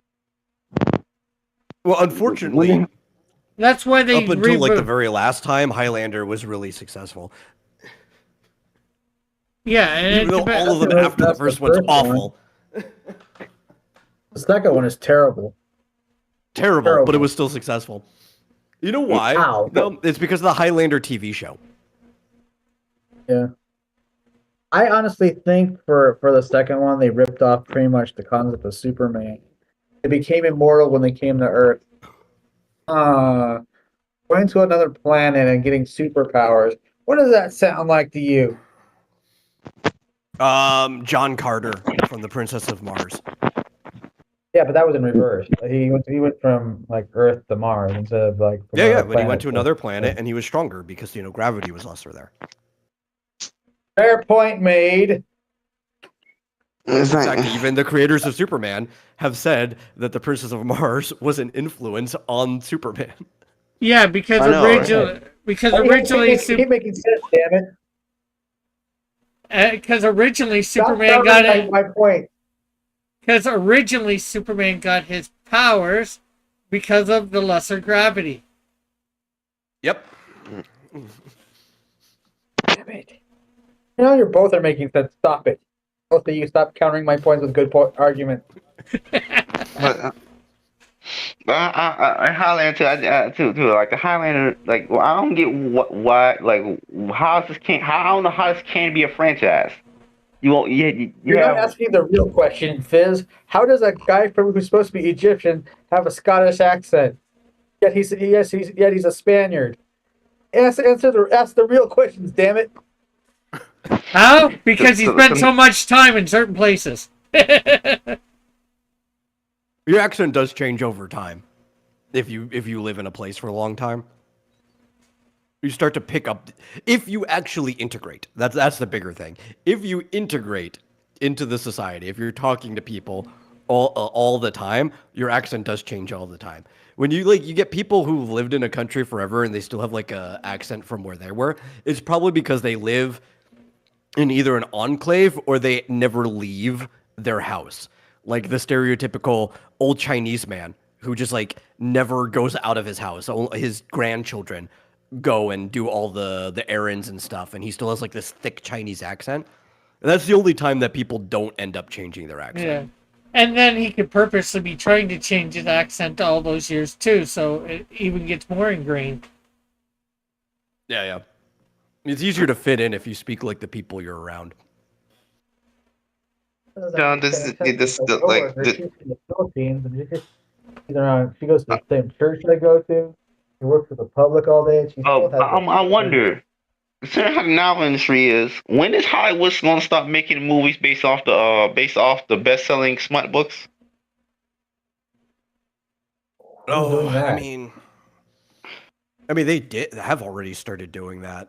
I mean, they do it forever, but I think you're talking about some of the more recent ones, like the Milking Farm and stuff. Yes. I think they could tame it down. It actually wouldn't be that hard to tame it down like they did with 50 Shades of Grey, because 50 Shades of Grey is a lot more tame in the movie than it was in the book. What is it? What are you guys talking about now? Well, he was talking about, like, when are they going to start making movies off of, like, those popular smut books, or basically, things that women read. I think it was on this show, like, recently, where we were talking about something. It was like, 50 Shades of Bomb Porn. I was like, no, that sounds backwards. Yeah, it was like when you were talking about the Mango and Bunny, whatever, right? The Bunny Man should be the more popular one because I've seen the books that women read. I could see them making a tamer version of something like Milking Farm. They would probably give it a different name, but still be like marketing it based on the book of that name, right?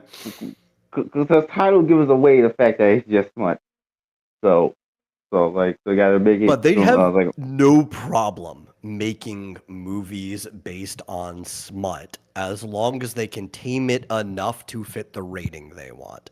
Like, they're trying for an R rating specifically. Like, how can we make this tame enough that it's an R rating and not an X rating? No, not AO or like a AO rating or something. What's it called? AO is only video games. NC-17, talk about NC-7, not making the R rating, not NC-17 rating. Yeah, so Mhm. they do. It's Hollywood is just pro money. They do whatever they think's going to make them money. Sometimes they're wrong. A lot of times they're wrong, probably, but they keep going. Yeah, If it has an audience we out lost there, him.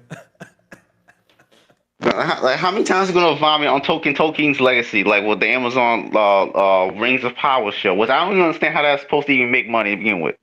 Oh, Yeah. they're gonna put an orc in the party. Ugh. well, see what that is. That unfortunately is not. It's Amazon trying to make money, but then you get somebody on the project that's just trying to feed an agenda. So it probably could have made money. I It could have been understand popular, but what was the financial decision behind that show existing? Because like, okay, we spent $1 billion to make a TV show on a streaming service. How is this supposed to be recouping money? Oh, yeah. Well, I don't understand. I don't understand. unfortunately, nowadays, especially when that was being made, a lot of it wasn't about money, or it's only half about money. It's about getting a certain agenda of messaging out there. That's what they wanted. And Well, you have to think about how streaming services work too, yeah, right? In general, the way streaming services, they don't make money off of any show on there, right? They make money off of subs. Now, well, they Amazon- gotta get the sub count high enough so they can have something to point to the investors on their chart. Well, yeah, but Amazon works even different than most streaming companies, right?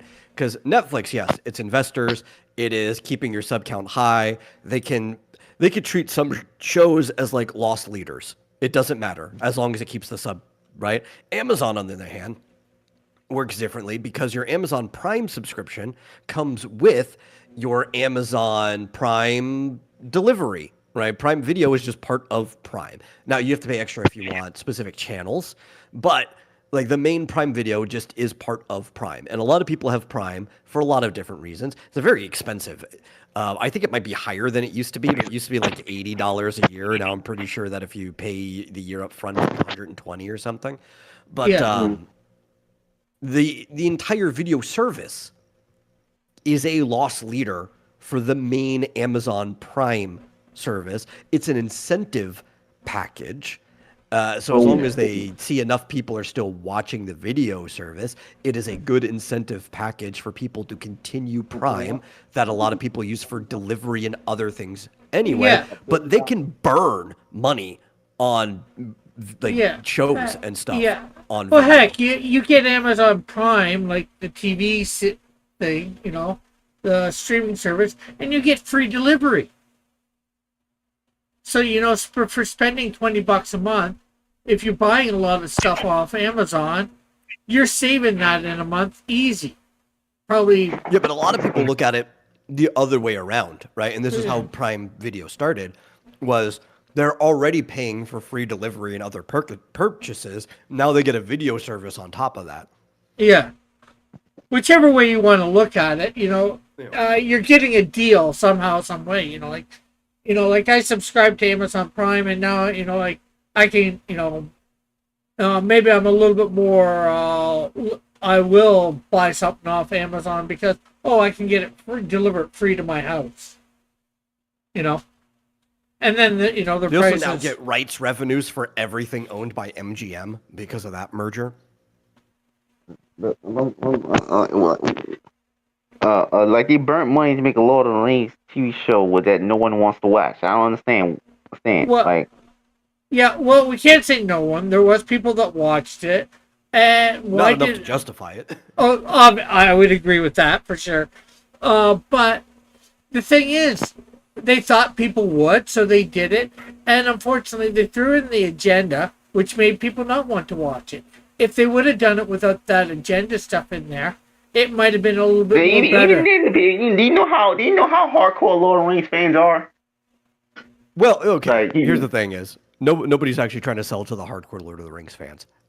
Honestly, while they're a decent sized number of people, if you are a corporation as big as Amazon, you don't care about the small amount of money that hardcore Lord of the Ring fans would give you.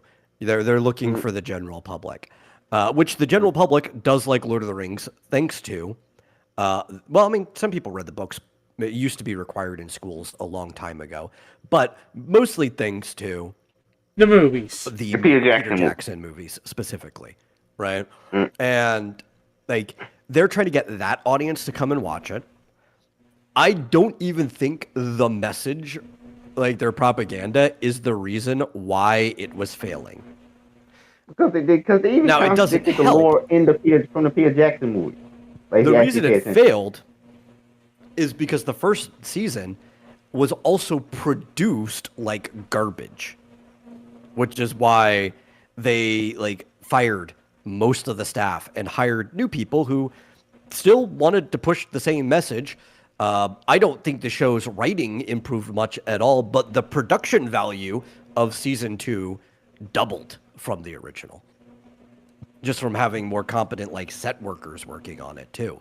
But why did they hire bad? Why they spend that much money then hire bad set workers? I don't even understand. Nepotism. That They don't know that the people working on production are bad because these people have a resume and a history behind them, and they were nepotistically hired. You get in one person, he hires in all of his crew.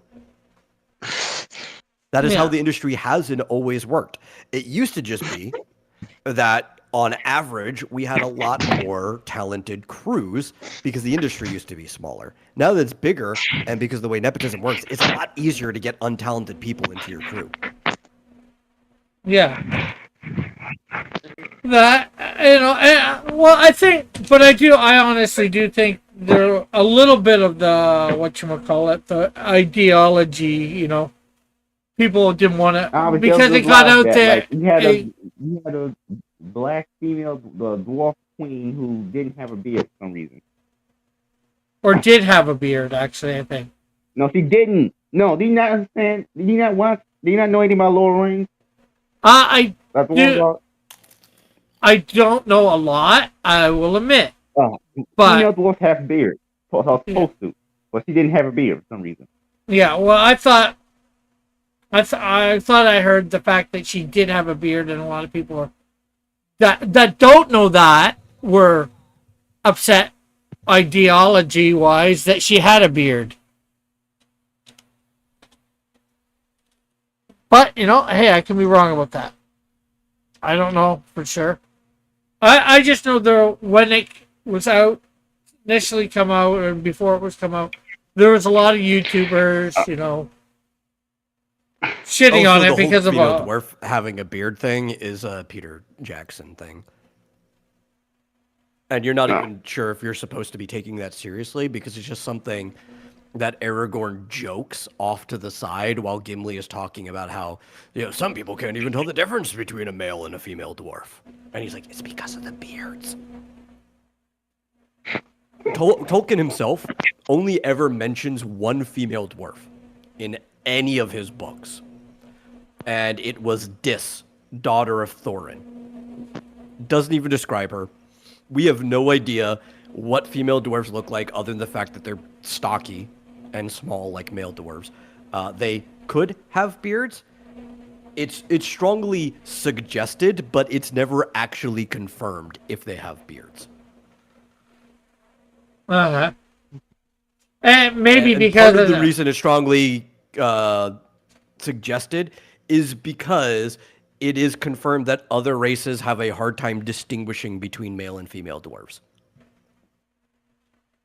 But not all male dwarves have beards. It is stated, especially like the earliest dwarves, that some of them shaved their beard, depending on what they did. Yeah. Because not all dwarves were the like Moria mining dwarves. There was several different colonies of dwarves, and some of them had different cultures and behaviors. Yeah. I can, get with that. But like I said, there was a lot of YouTubers, poo-pooing on it around the time it was coming out and after it came out because of, the ideology in it. So there would be people hearing it and less people would be wanting to watch it because of that. Yeah, but nobody watches those YouTubers. Yeah. I just saw the trailer and it just looked bad. So I didn't. I just didn't bother watching the show. Like we might Oh. watch somebody like say, I don't know, Yeah. Critical Drink or whatever. That's probably only the only I ones don't even watch them. comes to my mind immediately. I'm saying we as like this general sphere of people, right? The terminally online people who dislike this stuff might watch somebody like that. The average viewing public do not watch these channels. True, true. They're not influenced by them at all. Yeah. I try not to be influenced too much. Like most of the time, I want to make my own mind up about a series or whatever, or a movie. You know. So as much as I don't like giving, some of these companies money, like Disney or whatever, that's promoting an ideology that I don't like, I think for me But yeah, to my talk about a counterpoint to you, movie, right, is because I talk to a lot of normies. You probably do too when you go to church and stuff like that. But I talk to a lot of normies about a lot of different things. People who Yeah. aren't terminally online, people that I knew growing up or whatever. I'll text them or whatever. yeah, And a lot of them talk about a show that's equally drenched in ideology. yeah, Actually enjoyed Castlevania Nocturne, I believe is what it was called, the Yeah. follow-up to the Castlevania series. And that one was like drenched in DEI and Yeah. stuff like that, right? But they loved it. I'm like, I don't know how this doesn't feel like Castlevania at all, but these are just like normie, turn off your brain, watch the thing people, veg out in Yeah. front of the TV. yeah. They don't think about the thing they watch as long as the production value meets their requirement. Yeah, and the thing is, for you it doesn't go to Castlevania, but they probably don't know much about Castlevania at all, if anything. I know. The games are not popular. Most of Konami's franchises aren't popular. The only thing there is was Metal Gear, and they stopped making those. Even the ones who know about Castlevania liked it. Right. And I Yeah. know them personally, like they knew Castlevania. Same with like one of the same guys, Devil May Cry was his favorite game growing up.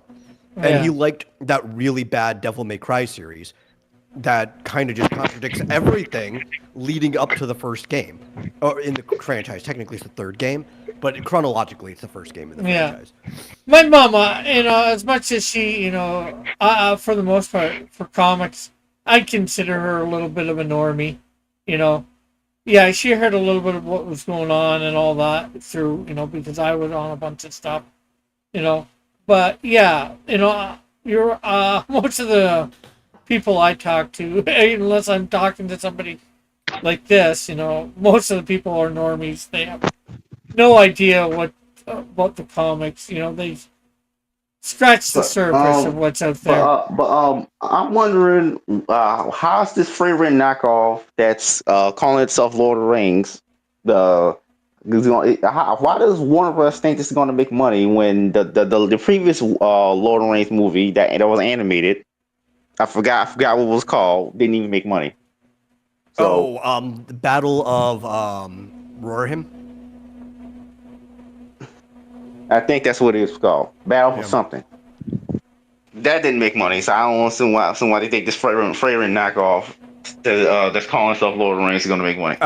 They're banking on two things. One, they're banking on it's Lord of the Rings, right? That's number one, is that they're banking on that, which can still bring people to it. Two, Stephen Colbert's name being put onto it, which, well, I still don't think it's going to be good, because like while I like Frieren, mostly, I don't think it's the best thing since sliced bread, but I do enjoy it when I'm watching it. I like it in its own context because it's an original series. I don't want to see like Sam, Merry, and Pippin going on a Frieren style journey after Lord of the Rings. That does not sound good. But Stephen Colbert is a fan. He's like an actual fan of the Lord of the Rings. Of the books themselves, he can quote off the top of his head like random stuff from the Silmarillion, which most people can't.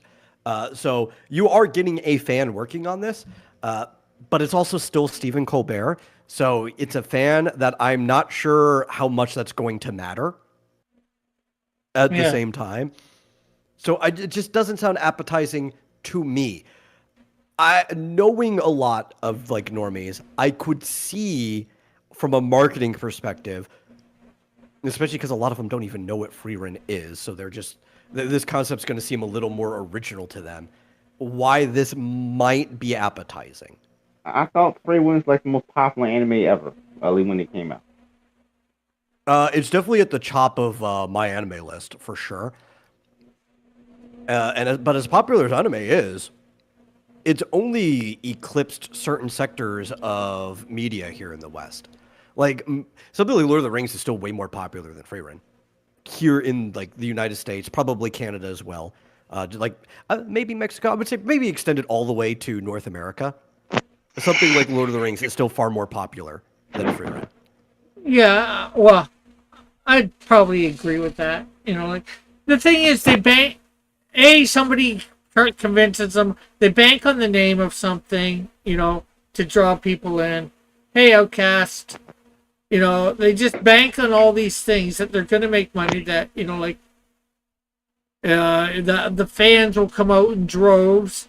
The thing. So the thing is, they just need to make a good product, and that's the problem. Is a lot of times they're not making a good product. They're not. So because I'm not a normie. I don't watch movies because of brands associated. I watch movies based on if the premise sounds like it can make a good story. But when normies, with normies, they literally watch any brand name, anything, as long as it has a high enough production value. So I don't even think it matters on brand, though the brand can help sell it. Brand's just a marketing thing. It is almost purely about production value and popularity or the zeitgeist, right? If everybody's going to see it, then people are more inclined to go see it. Like if there's talk about it locally, if there's talk about it on the talk shows that they watch, a lot of people do things because it's the popular thing to do. Yeah. like why did everybody see that the original Suicide Squad movie from 2016, for example? Because it's a popular thing to do. Because I guess Jared Leto was joking in there. I don't know. Yeah, because it's like, I mean, you've probably heard the term water cooler talk before. It's also one of the reasons people rush to see something so they don't get spoiled. But it's like you're going to show up to work the next day and everybody's going to be talking about this thing and you want to be able to participate in the conversation. That is the standard way of operation for most people. Yeah. Outcast is They don't want asking to feel what. like they're being left out. Outcast is what is a normie? I thought you would know that term, Outcast. Well, Normie. you know, we're using it broadly because Yeah. all of us are a normie in something. Right? Yeah. I don't even use this as like a disparaging term. There's a lot No. of things that I'm a normie in. Oh yeah, for sure, I agree. You know. So that whole Suicide Squad movie, like 10 years ago, almost 10 years ago, made no universe and out of universe. The actual movie's plot was it was just bad because it was bad. Let's be honest. That Right. and also that movie existing at all made no sense in narrative wise because Batman vs Superman this is the third movie in DCU. DCEU, that's what it was called. Like, huh?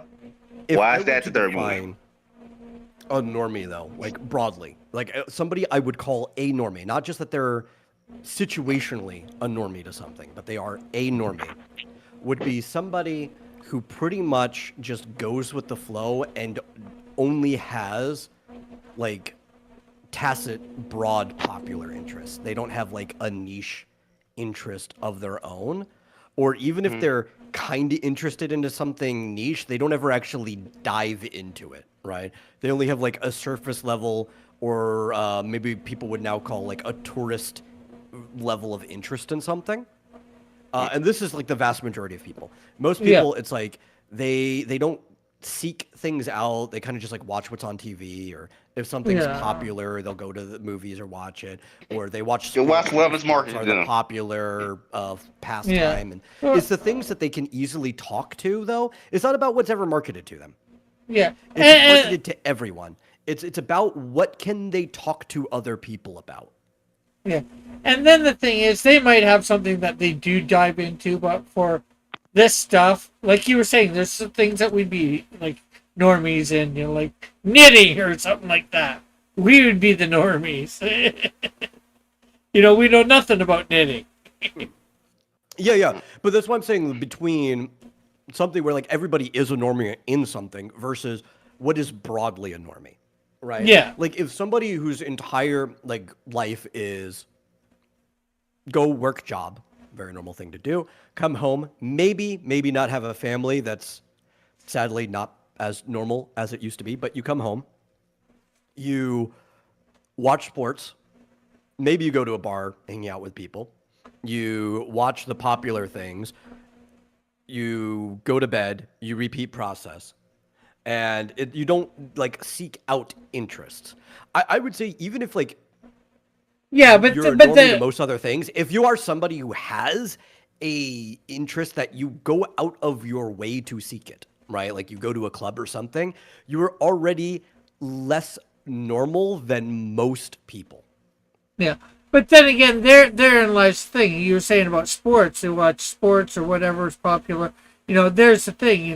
Then they're, like say for sports for me, right? I don't watch a lot of sports, so I'm not really I'm a normie, not a nor. I am a normie in that or not? Well, when Because I a say lot, sports too, I'm but just talking about the popular ones because there yeah. are you could be a sports viewer and also not be a normie, right? Yeah. Because there's a lot of niche sports out there that not a lot of Yeah. people are interested in. But Yeah. if you watch like the big stuff, like football, and not American football, like the actual use of the word football, you couldn't be more normal than anybody watching soccer, right? Or Yeah. even American football is super popular too, or Yeah. baseball. If you Yeah. or hockey, if you watch any of these, like there's like Big Five games, basketball puts in there too. If you watch the Big Five games, that is like one of the most normal things you can do. And Yeah. the reason it's normal is because you can, in your local area, walk Yeah. up to anyone and probably be able to talk to them about the game that happened last night.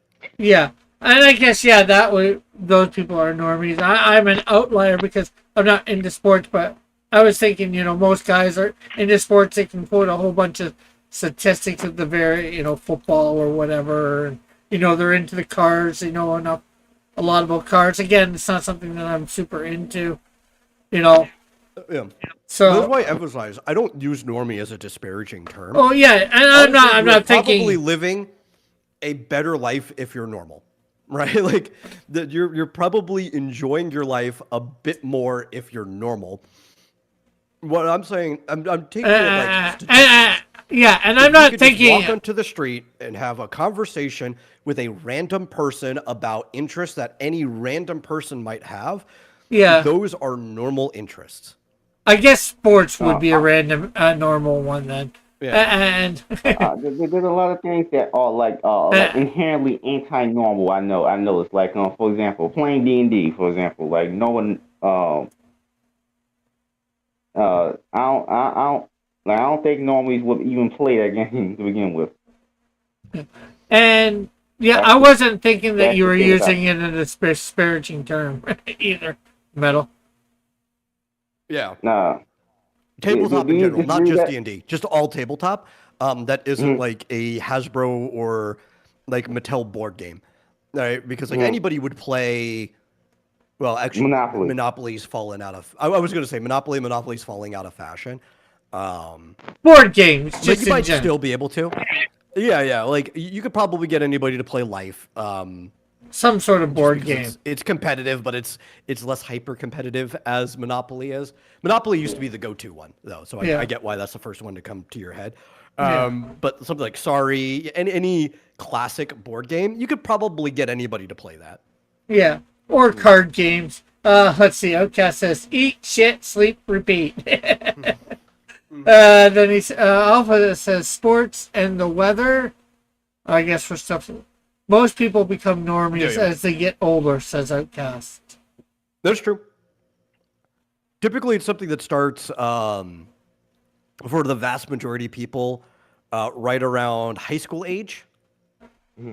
but you for some people it might not be until they become parents, but it'll be somewhere between the age of like 15 and 30 is when most people start to become normies. Yeah.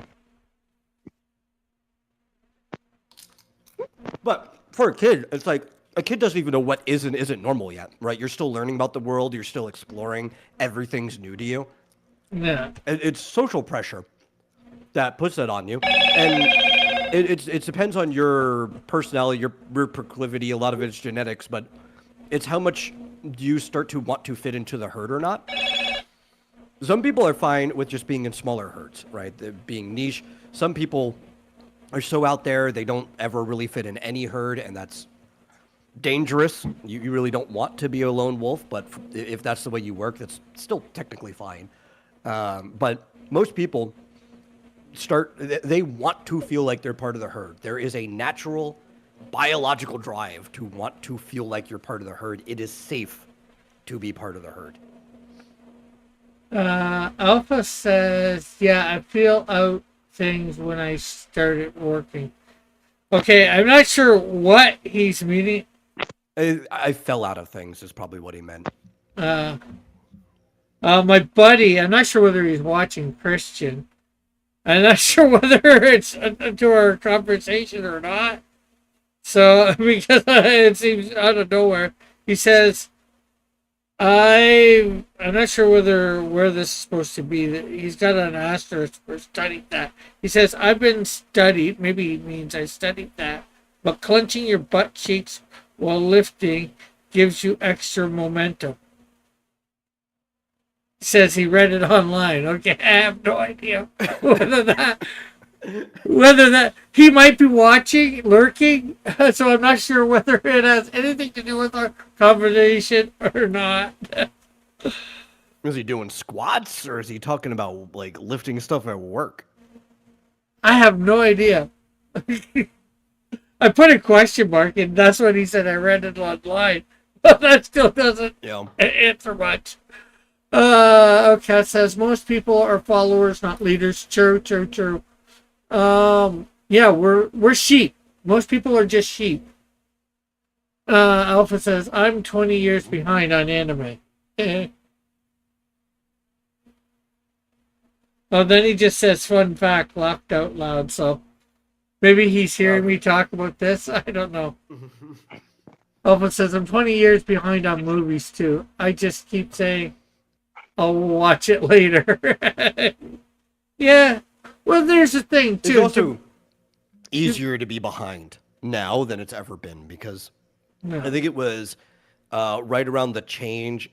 It's when the AMC series started blowing up, but I'll put 2010 as the marker, right? Just after they started blowing up. We're in what they call peak TV or peak media, where there is just too much stuff existing for you to be caught up. You have to choose what you want to be caught up in. Yeah. And that's the thing. It also depends, a little bit on your interests, a little bit of what's out there for you to watch, like, or what, even what social group you're in, because some social groups dictate what you may or may not watch. Like, say, growing up, I was not, because of my mom, I wasn't really allowed to watch The Simpsons, Married with Children, stuff like that, Saturday Night Live, So, because of my mom and my social groups, that stuff wasn't really a big thing for me to watch. So, talking about that sort of thing, or knowing about that sort of stuff and what went on there is a little out of my thing. So it made me not a normie. No, I think the part of the reason why I don't like anime that like a lot of anime that much is because I'm not Japanese, so I don't think that has a very any strong reason. No, wasn't normal Japanese person. No, well, what's normal Japanese person think about all the time? Well, two things: sex and power fantasy.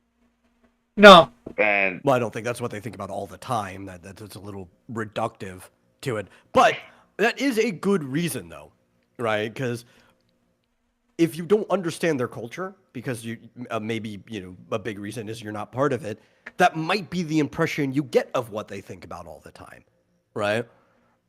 Some people That's are maybe naturally more adaptive to their culture than others, but a lot of people, they go in and they see that, like, oh, this thing is starting to become like really really popular, and they want to be able to talk with other people about it, because that's the normal thing to do, is watch popular thing so I can talk to people about it. But then they go and watch it, and the thing's so Japanese, they're like, well, we need to change this and this about it, you because know, while they might be coming to it from a different like direction, it's for the same reason. It's because they're not like like Japanese. like like a lot of things like that. I just straight up just don't watch. Like Freeman. It's so boring. Why would I watch it? For example, or like most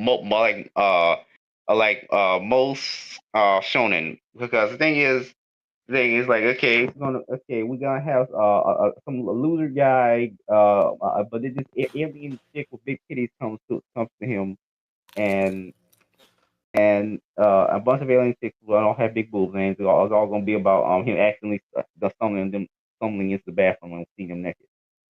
This is not funny, but there's not even a comedic execution to that. Just but it's supposed to be Japanese people, because Japanese people can't do Dude, Yeah. I that. could not hear a So word you're saying. You're just like muffled out. no, Yeah. sorry. I think that's off the phone. Um, I agree with I Alco. I said respect like that Fizz does not fake liking stuff. Yeah. Outcast says, I think it was normal for Gen X to watch anime since we had it for our daily cartoons. I'm not sure whether I'm part of Gen X or not, but I think it was normal even for me, because I had a whole bunch of like ones that I didn't realize there were anime. Like I've said Astro Boy before, and Gatchaman, although I knew it as Battle of the Planets. And I'm sure there's a few others out there. But what I never yeah, think there's a lot of I like never there's a even, lot of weird quirks in anime. There isn't any anime for target audience younger than 15. I can't realize that. Like, that's strange. I'm not having this conversation with you again, Fizz. No, no. Another thing is like, how come all fantasy anime can't come up with their own supporting cast as villains? Like, huh? Yeah. Like, I can't. Outcast is saying the same thing. I was going to say, Rick, you are Gen X. Are you born between the years of 1965 and 1980? yeah, I was born 73. Yeah, that's Gen X. Okay, I wasn't sure, Oh, like, oh, oh, but yeah, like, I watched, quite a few things. I never even really heard the term anime or manga till I was in, like, around in the 90s or the 2000s, early thousands. I hadn't even heard that term. And I realized what it was very fast. Um, but yeah. But I can agree with that for sure. Then, we had a lot of it as our, sort of daily cartoons. And it was just another cartoon to us, you know. Yeah. Also, Alpha says I'm talking about tourists. Yes, but there's nothing wrong with being a tourist as long as you accept that you're on tour. And that's the problem, is a lot of these people refuse to accept that they're tourists, right? Like, I'm a tourist in most things. But I like living vicariously through other people's interests if they can articulate and actually express what they like about something and what's cool about it for a little bit of time. I don't want to go deep. I don't want to know the nitty gritty about things, but I do, like, I talk to people all the time about things I'm not even interested in. I won't no. remember it really afterwards. But Yeah. I had a friend that I knew from like high school age who was really into Doctor Who. You couldn't actually get me to care about Doctor Who at all. Yeah. It's not interesting to me. But my friend is interesting to me. And we had a really, really long, I think, 8-hour conversation. We went out to lunch and then we just started talking, and before we knew it, dinner time had passed because we hadn't seen each other in a while. And she explained Doctor Who to me. Do I remember the vast majority of what she explained to me? No, but I did enjoy, the delight in her face while she was talking, how interested she was in the thing. You can enjoy things vicariously through other people. It is fun to go on tour. I would even watch some stuff with somebody, not on my own, but with somebody if it was something they were interested in. And they can even explain why they like it while we're watching it. That's fun.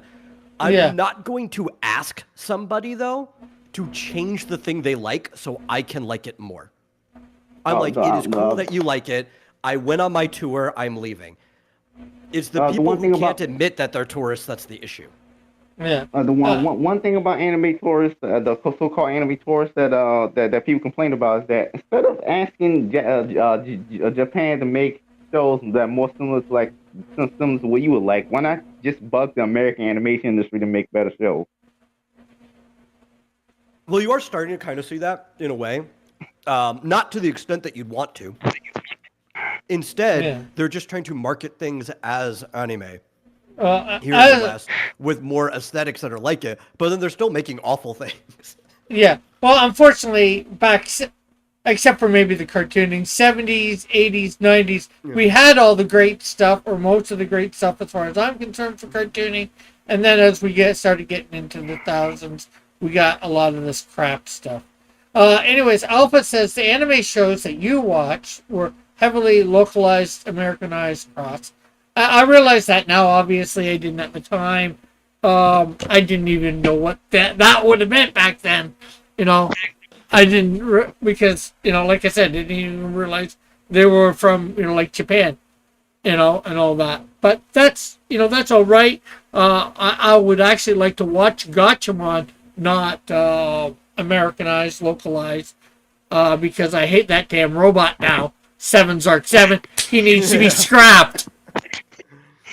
Yeah, and I can't find the other, the good localization, the good translation dub.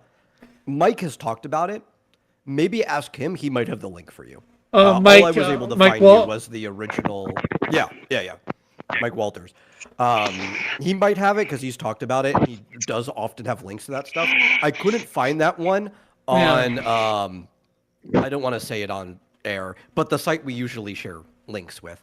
All I could find was the sub for the original version. Yeah. The ADV dub that Alpha's talking about. Yeah. Then Alpha. The site did not have that one, but Mike might have a link to it. Yeah.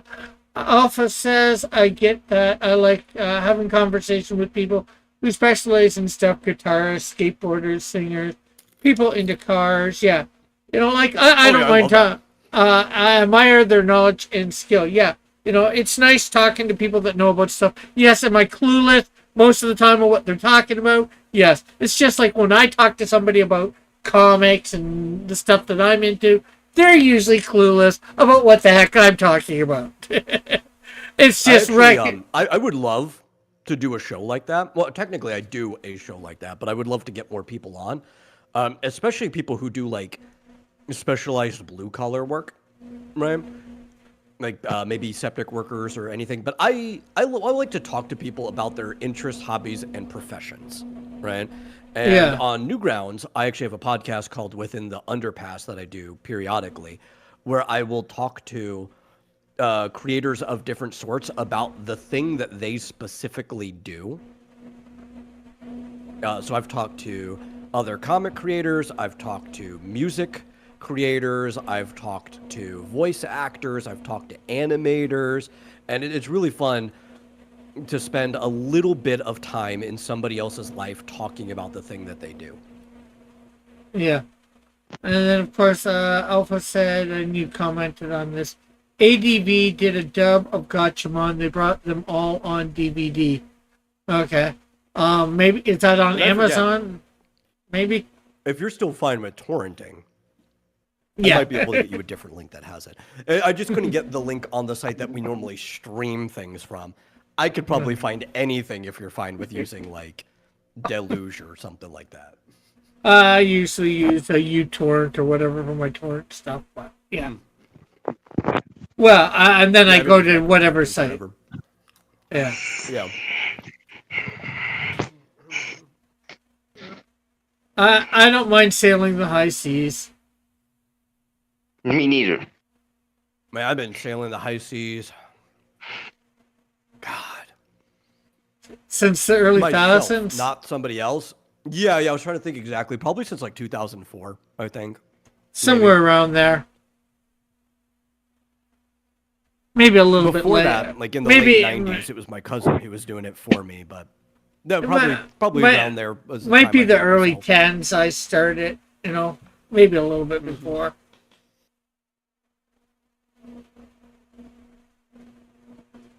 Alpha says torrenting on Kaza smoked 3 of my computers back in the early 2000s. So he avoids torrent and file sharing sites now. Well, I don't think it's ever smoked any of my computers, but I could be wrong. Oh yeah. But I wasn't really on Especially, Kaza. the Pirate Bay has a trusted user and detection thing too. So as long as you make sure it's got the right colored skull next to the torrent, like the green trusted user or whatever, then you don't have to worry about it. They're not going to put malware or anything in there. They like the fact that they're trusted users. Yeah. I'm not sure whether I just used green or whether I did use any red skulls or not. That is a nice drawing of Amazing Man. I still don't get. I still don't get why that Tibetan monk origin was so cliche. Like. Oh, it's just there's stuff that we do probably more cliche nowadays. It's what they used back then a lot. I don't get why it was always Tibetan monks. Like, why is it always that country specifically? Well, unfortunately, unless you can get in the mind of somebody back from the 40s, 30s, and 40s, you're not going to know. Pardon? 40s through the 60s. Yeah, well, it started probably around the 30s or 40s or maybe before. So unless you can get in the mind of those people or ask somebody who was alive doing creativity back then, stuff like this, I don't think you're going to know. Well, Alpha saying because the Orient is mysterious. There was this very particular picture that people had of Tibetan monks specifically, compared to all other stuff. Because like the rituals, they would do public displays of like marching through the streets and stuff. It was just like a very, very public thing. And then it only exaggerated right around 59 when the Dalai Lama was exiled. So then, like, obviously they weren't even allowed to be in Tibet anymore, and they kind of just went on tour everywhere else. Alpha says if they used common lore, people would know the writers were bee singing their stories. I think BSing their stories. Yeah. Yeah, like they didn't know that. We talk about that a lot on bikes too. The BSing of these stories, the suspension of disbelief. But we've talked about this before, where people do things based on what is in their like sphere or frame of influence. Like they have to actually know about it. Like how after Jet Li made the movie Shaolin Temple, a lot of people started having images of Shaolin monks instead that did not exist prior to that movie. Actually, that movie revitalized the Shaolin Temple, even though there were a lot of other temples that you would call shit like Shaolin or monks all throughout China before that. The temple of Shaolin in the Song Mountains had basically been in ruins for years. Yeah. And actually, But probably now it's a popular tourist trap. Yeah, and probably the Tibetan monk thing just got used by one or two people. Other writers or whatever saw it. Oh, I'll use that trope too. Use that, like I've been influenced by DC and Marvel to use certain tropes. In my a little bit of my writing and coming up with things for characters. I'm not sure whether you have metal or not. Whether you've been influenced by various medias with Well, I certain mean, tropes You or can't whatever. not be. You could try as hard as you can, but like you can't not be. Everybody's influenced by something. Yeah. So Well, like, that's probably just it. oh, like why does Okay, he's totally gone out. He was very low there for a second.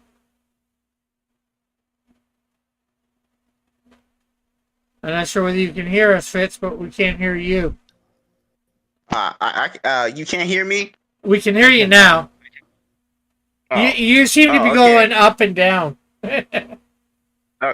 Okay. I say, why does Jessica Jones have flight super strength? Because Superman exists, so I Possibly. guess that's the most generic power they can come up with. Brian Bendis. Yeah, There's possibly. also they're fun. Like there not really many powers, conceptually speaking, more fun than being able to fly around. Like there's things that can be more interesting from a storytelling perspective, but like if you could fly without dying, because obviously there's all kinds of other forces acting upon you, the faster you go and different things happening in the air too. But if you could just fly around without worrying, that would probably be one of the most fun powers to actually have. So they just so because that's the most like generic power set imaginable. Yeah. So, Well, Everyone yeah, likes the flying brick. So yeah. Well, the thing is, you got to think. There's only so many powers out there. There's only so much you can do with all those powers. There's only so many combinations of this stuff that you can have. So yeah, but it's not even that hard to think of unique powers. Or they're not unique. At least just different from the norm. Like, Yeah, but also, what if that sucks? yeah, and sometimes it's easier to go with what you know instead of going with something out there that you're not sure whether people will like. Well, it's not even just about what people will like, even though that is important. If you're trying to sell something, it is important to give people what they like. It's also about what do you like, right? Yeah. Like, if you are personally interested, no, I think something this that's one not you normal, keep the most basic anything, most Go basic do it. version of anything. Yeah, but there's a lot of people Because that's easier to write. who But you want to wanna- like something like that. But you want to know something, Fizz? If it's not for you, fine. You don't. Nobody is trying to force you to read it or watch it or whatever. If 100,000 other people are interested in it, let them be interested in it. What does it matter to you that they're interested in it? You're not interested in it. Do what you want to do. Don't worry about them. Because doing what I want to do also makes me niche. So Yeah. whatever. Yeah, but that's because your interests are. Like, you don't think I'm not niche? I'm doing Christian superheroes. That is niche. Christianity is the most popular religion in the world. So how's that niche? No. Christian superheroes are niche. You have to not about like whether Christianity itself is. It's the overlap between people who are interested in reading superhero stuff, but also want a Christian theme in their superhero stuff. I don't understand Which how has controversial that historically is. hasn't done very well. Daredevil's done well. So Yeah, but he's not. Daredevil was doing well before they even added the Catholic stuff to him.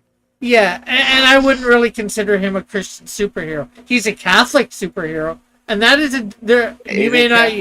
Catholicism the oldest, the most popular version of Christianity. Yeah, but Catholicism literally is all also modern the versions. most I can check out version of Christianity too, right? Like you don't with Catholicism, the way they operate, you don't even have to worry about your Christianity outside of confession and mass. Yeah, it's not quite like evangelical Christianity, which is much more I'm focusing on because that's more of what I am. Yeah, because it's like I think all versions of Christianity that exist nowadays exist as spin-offs of Catholicism. No, I would disagree with that. They, like evangelical stuff, you might want to, you could possibly very little consider it, but we go more back to the Bible. We go back to like second chapter. Yeah, I Cha- can see The that. Bible was made by I Catholicism. can see the No, it confusion, wasn't. right? The Bible was written. Well, it was The New Testament is the New Testament it was was so. No, it was I not have to be written very by specific on Catholic. our words. It was It done. was assembled. The canon was assembled by Catholics. Yeah, in fact, it was actually probably more assembled by the first century church, because you had the letters of Paul and all that circulating, and you had the even the four gospels and all that starting to circulate. Like by 100 A.D. The Catholics with Constantine, when that came up at 400 A.D., it was pretty much already their thing. They were just putting their rubber stamp on it. Yeah. Well, it was less of them putting the rubber stamp. There was at that time some contest, contest onto whether which books should and shouldn't be in. There were a few edge cases of like, should this be in, should this Yeah. not? That was when they ratified what they considered the canon. Yeah. But most of it had been settled for a couple hundred years beforehand, for the most part. By that point. Yes, there was a few books that were contested, but for about 200 years before Constantine came around, it was pretty much settled. Most people knew most of the canon by that point. And like Metal said, there was a few contested books, and so that's about it. And not just in the New Testament, in the Old, Yeah, right? yeah. That was what they were trying to figure out, is which of the Hebrew books were they actually going to include and which ones they weren't. Yeah. If you look at like the different parts, Revelation was also contested. If you're Yeah. looking at like the schism, where you have like the Eastern Church split off between them, they have even more books in the Old Testament than Catholics do. They have the most books out of any Christian Yeah. church. In the Yeah, Old Catholics Testament. add 4 more books to the Old Testament, I believe, called the Apocrypha, or maybe it's more than 4. But there's the Yeah. I Apocrypha. think the Eastern Church is the only one that has the Book of Maccabees in it. No, the Catholic one does too. They have first and Do they? second Maccabees. When I last checked, they didn't. I'm pretty sure they do, because I've seen it in the Apocrypha before. I could be wrong, but I'm pretty sure I did. First and second Maccabees, I believe it was. Yeah. Maybe. I just Like, remember like the Eastern Church has like 60 books or something. Like it. Like, they have I've like been 8 more thinking- books than the Catholics. I just thought about this. Seemed kind of random. I definitely think about trying to read through Chew, which I believe was popular back in the day when it came out, as a comic book. You ever heard? Have you heard Chew? I haven't. Not that I know of, anyways. I think in 2011, this comic book that came out about this Chinese guy named Chew, who's Mr. Chew, whose powers is that whenever he eats something, he experiences all of the memories of whatever he just ate, except for beets. You know, Fizz, it is so hard to have a conversation with you about anything. And We cannot stay on track for more than like 2 minutes on like any subject. Oh, we were there for 5 minutes, Metal. Easy. The plot premise is a guy he remember, every time he eats something he experiences every single memory of that thing he just ate, except for beets. So whenever he eats a chicken, he experiences that chicken's entire life up to including being beheaded and turned to a patty. And it's like that's with everything he eats. So he's a detective. Is it a detective book? Okay, that's what I was Yes. about to ask. Because that power seems like it would only be interesting in like a mystery Yes. or a detective story. Yes, he's a detective. He works as he work, and his superiors make him eat dead bodies in order to figure out who the murderer is. Trying to figure out who the murderer is, Okay. and he encounters other people with food-based powers. Okay. Definitely And it out went on for there. like a long time. I'm not sure whether it would be something for me, but you go ahead and read it, Fitz. And apparently Metal knew that it's going to be a detective book because that's the only type of use for that power. Apparently. Yeah, I mean, well, you could use it comedically too, but if you did, he probably wouldn't be the main character, right? Yeah, it is a comedy if too. you're I gonna, believe. like, no, but I mean, like, in a raw comedy, like maybe at an ensemble of people. But like, if you're gonna make this the main character of a story, the fact that like it gives him, it's almost like bringing a psychic or something like that to a court hearing, right? Because you're trying to have a séance to get the information from the murdered victim. Yeah. It's like that type of thing where it's like obviously a detective story or some mystery, some court thing is the only direction that you can go if you like really want to lean into that power. Yeah, if the comedy thing, it would be something like in like Mystery Men. I'm not sure whether you ever saw that superhero movie. That was a Oh, I love Mystery Men. all these superheroes with these ridiculous powers.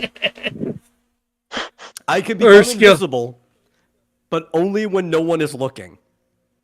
And And cameras it don't turned count. out that it was true. He wasn't lying. As long as everybody closed their eyes, he had to get naked, but he became invisible.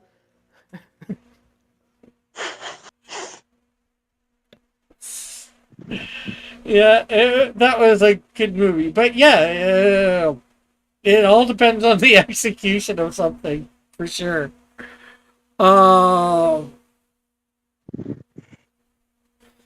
But anyways, it's like 9:45. I went like 45 minutes extra, which is no problem with that.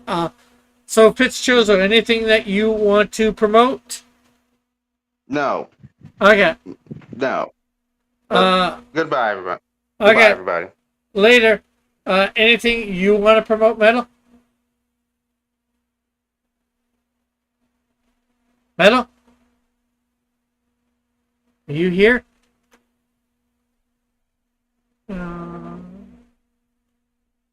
Showing you're here. Can you hear me, Metal?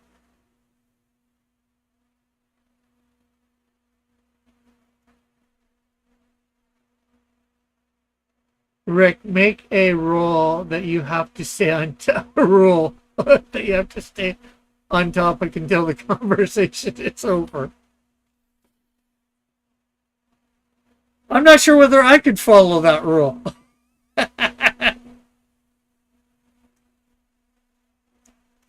I'm not sure whether we had. It was just an abrupt move to a different conversation, and we might have been done that conversation. I don't know. Metal, are you here or not? Metal.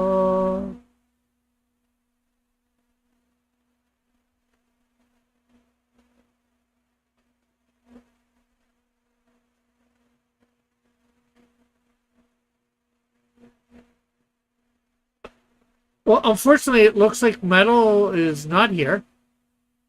Well, he's in the back. He's in the Discord, but not here. So yeah, check out Next Dynamis Chaos.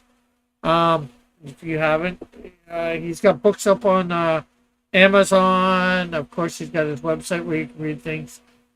Yeah. Oh yeah, it's Hero Shack night, isn't it? I mean, they've been going for like 45 minutes. Okay. So yeah. Thanks everybody for coming by. We'll catch y'all later. Bye for now. God bless. Love you all. Have a great and wonderful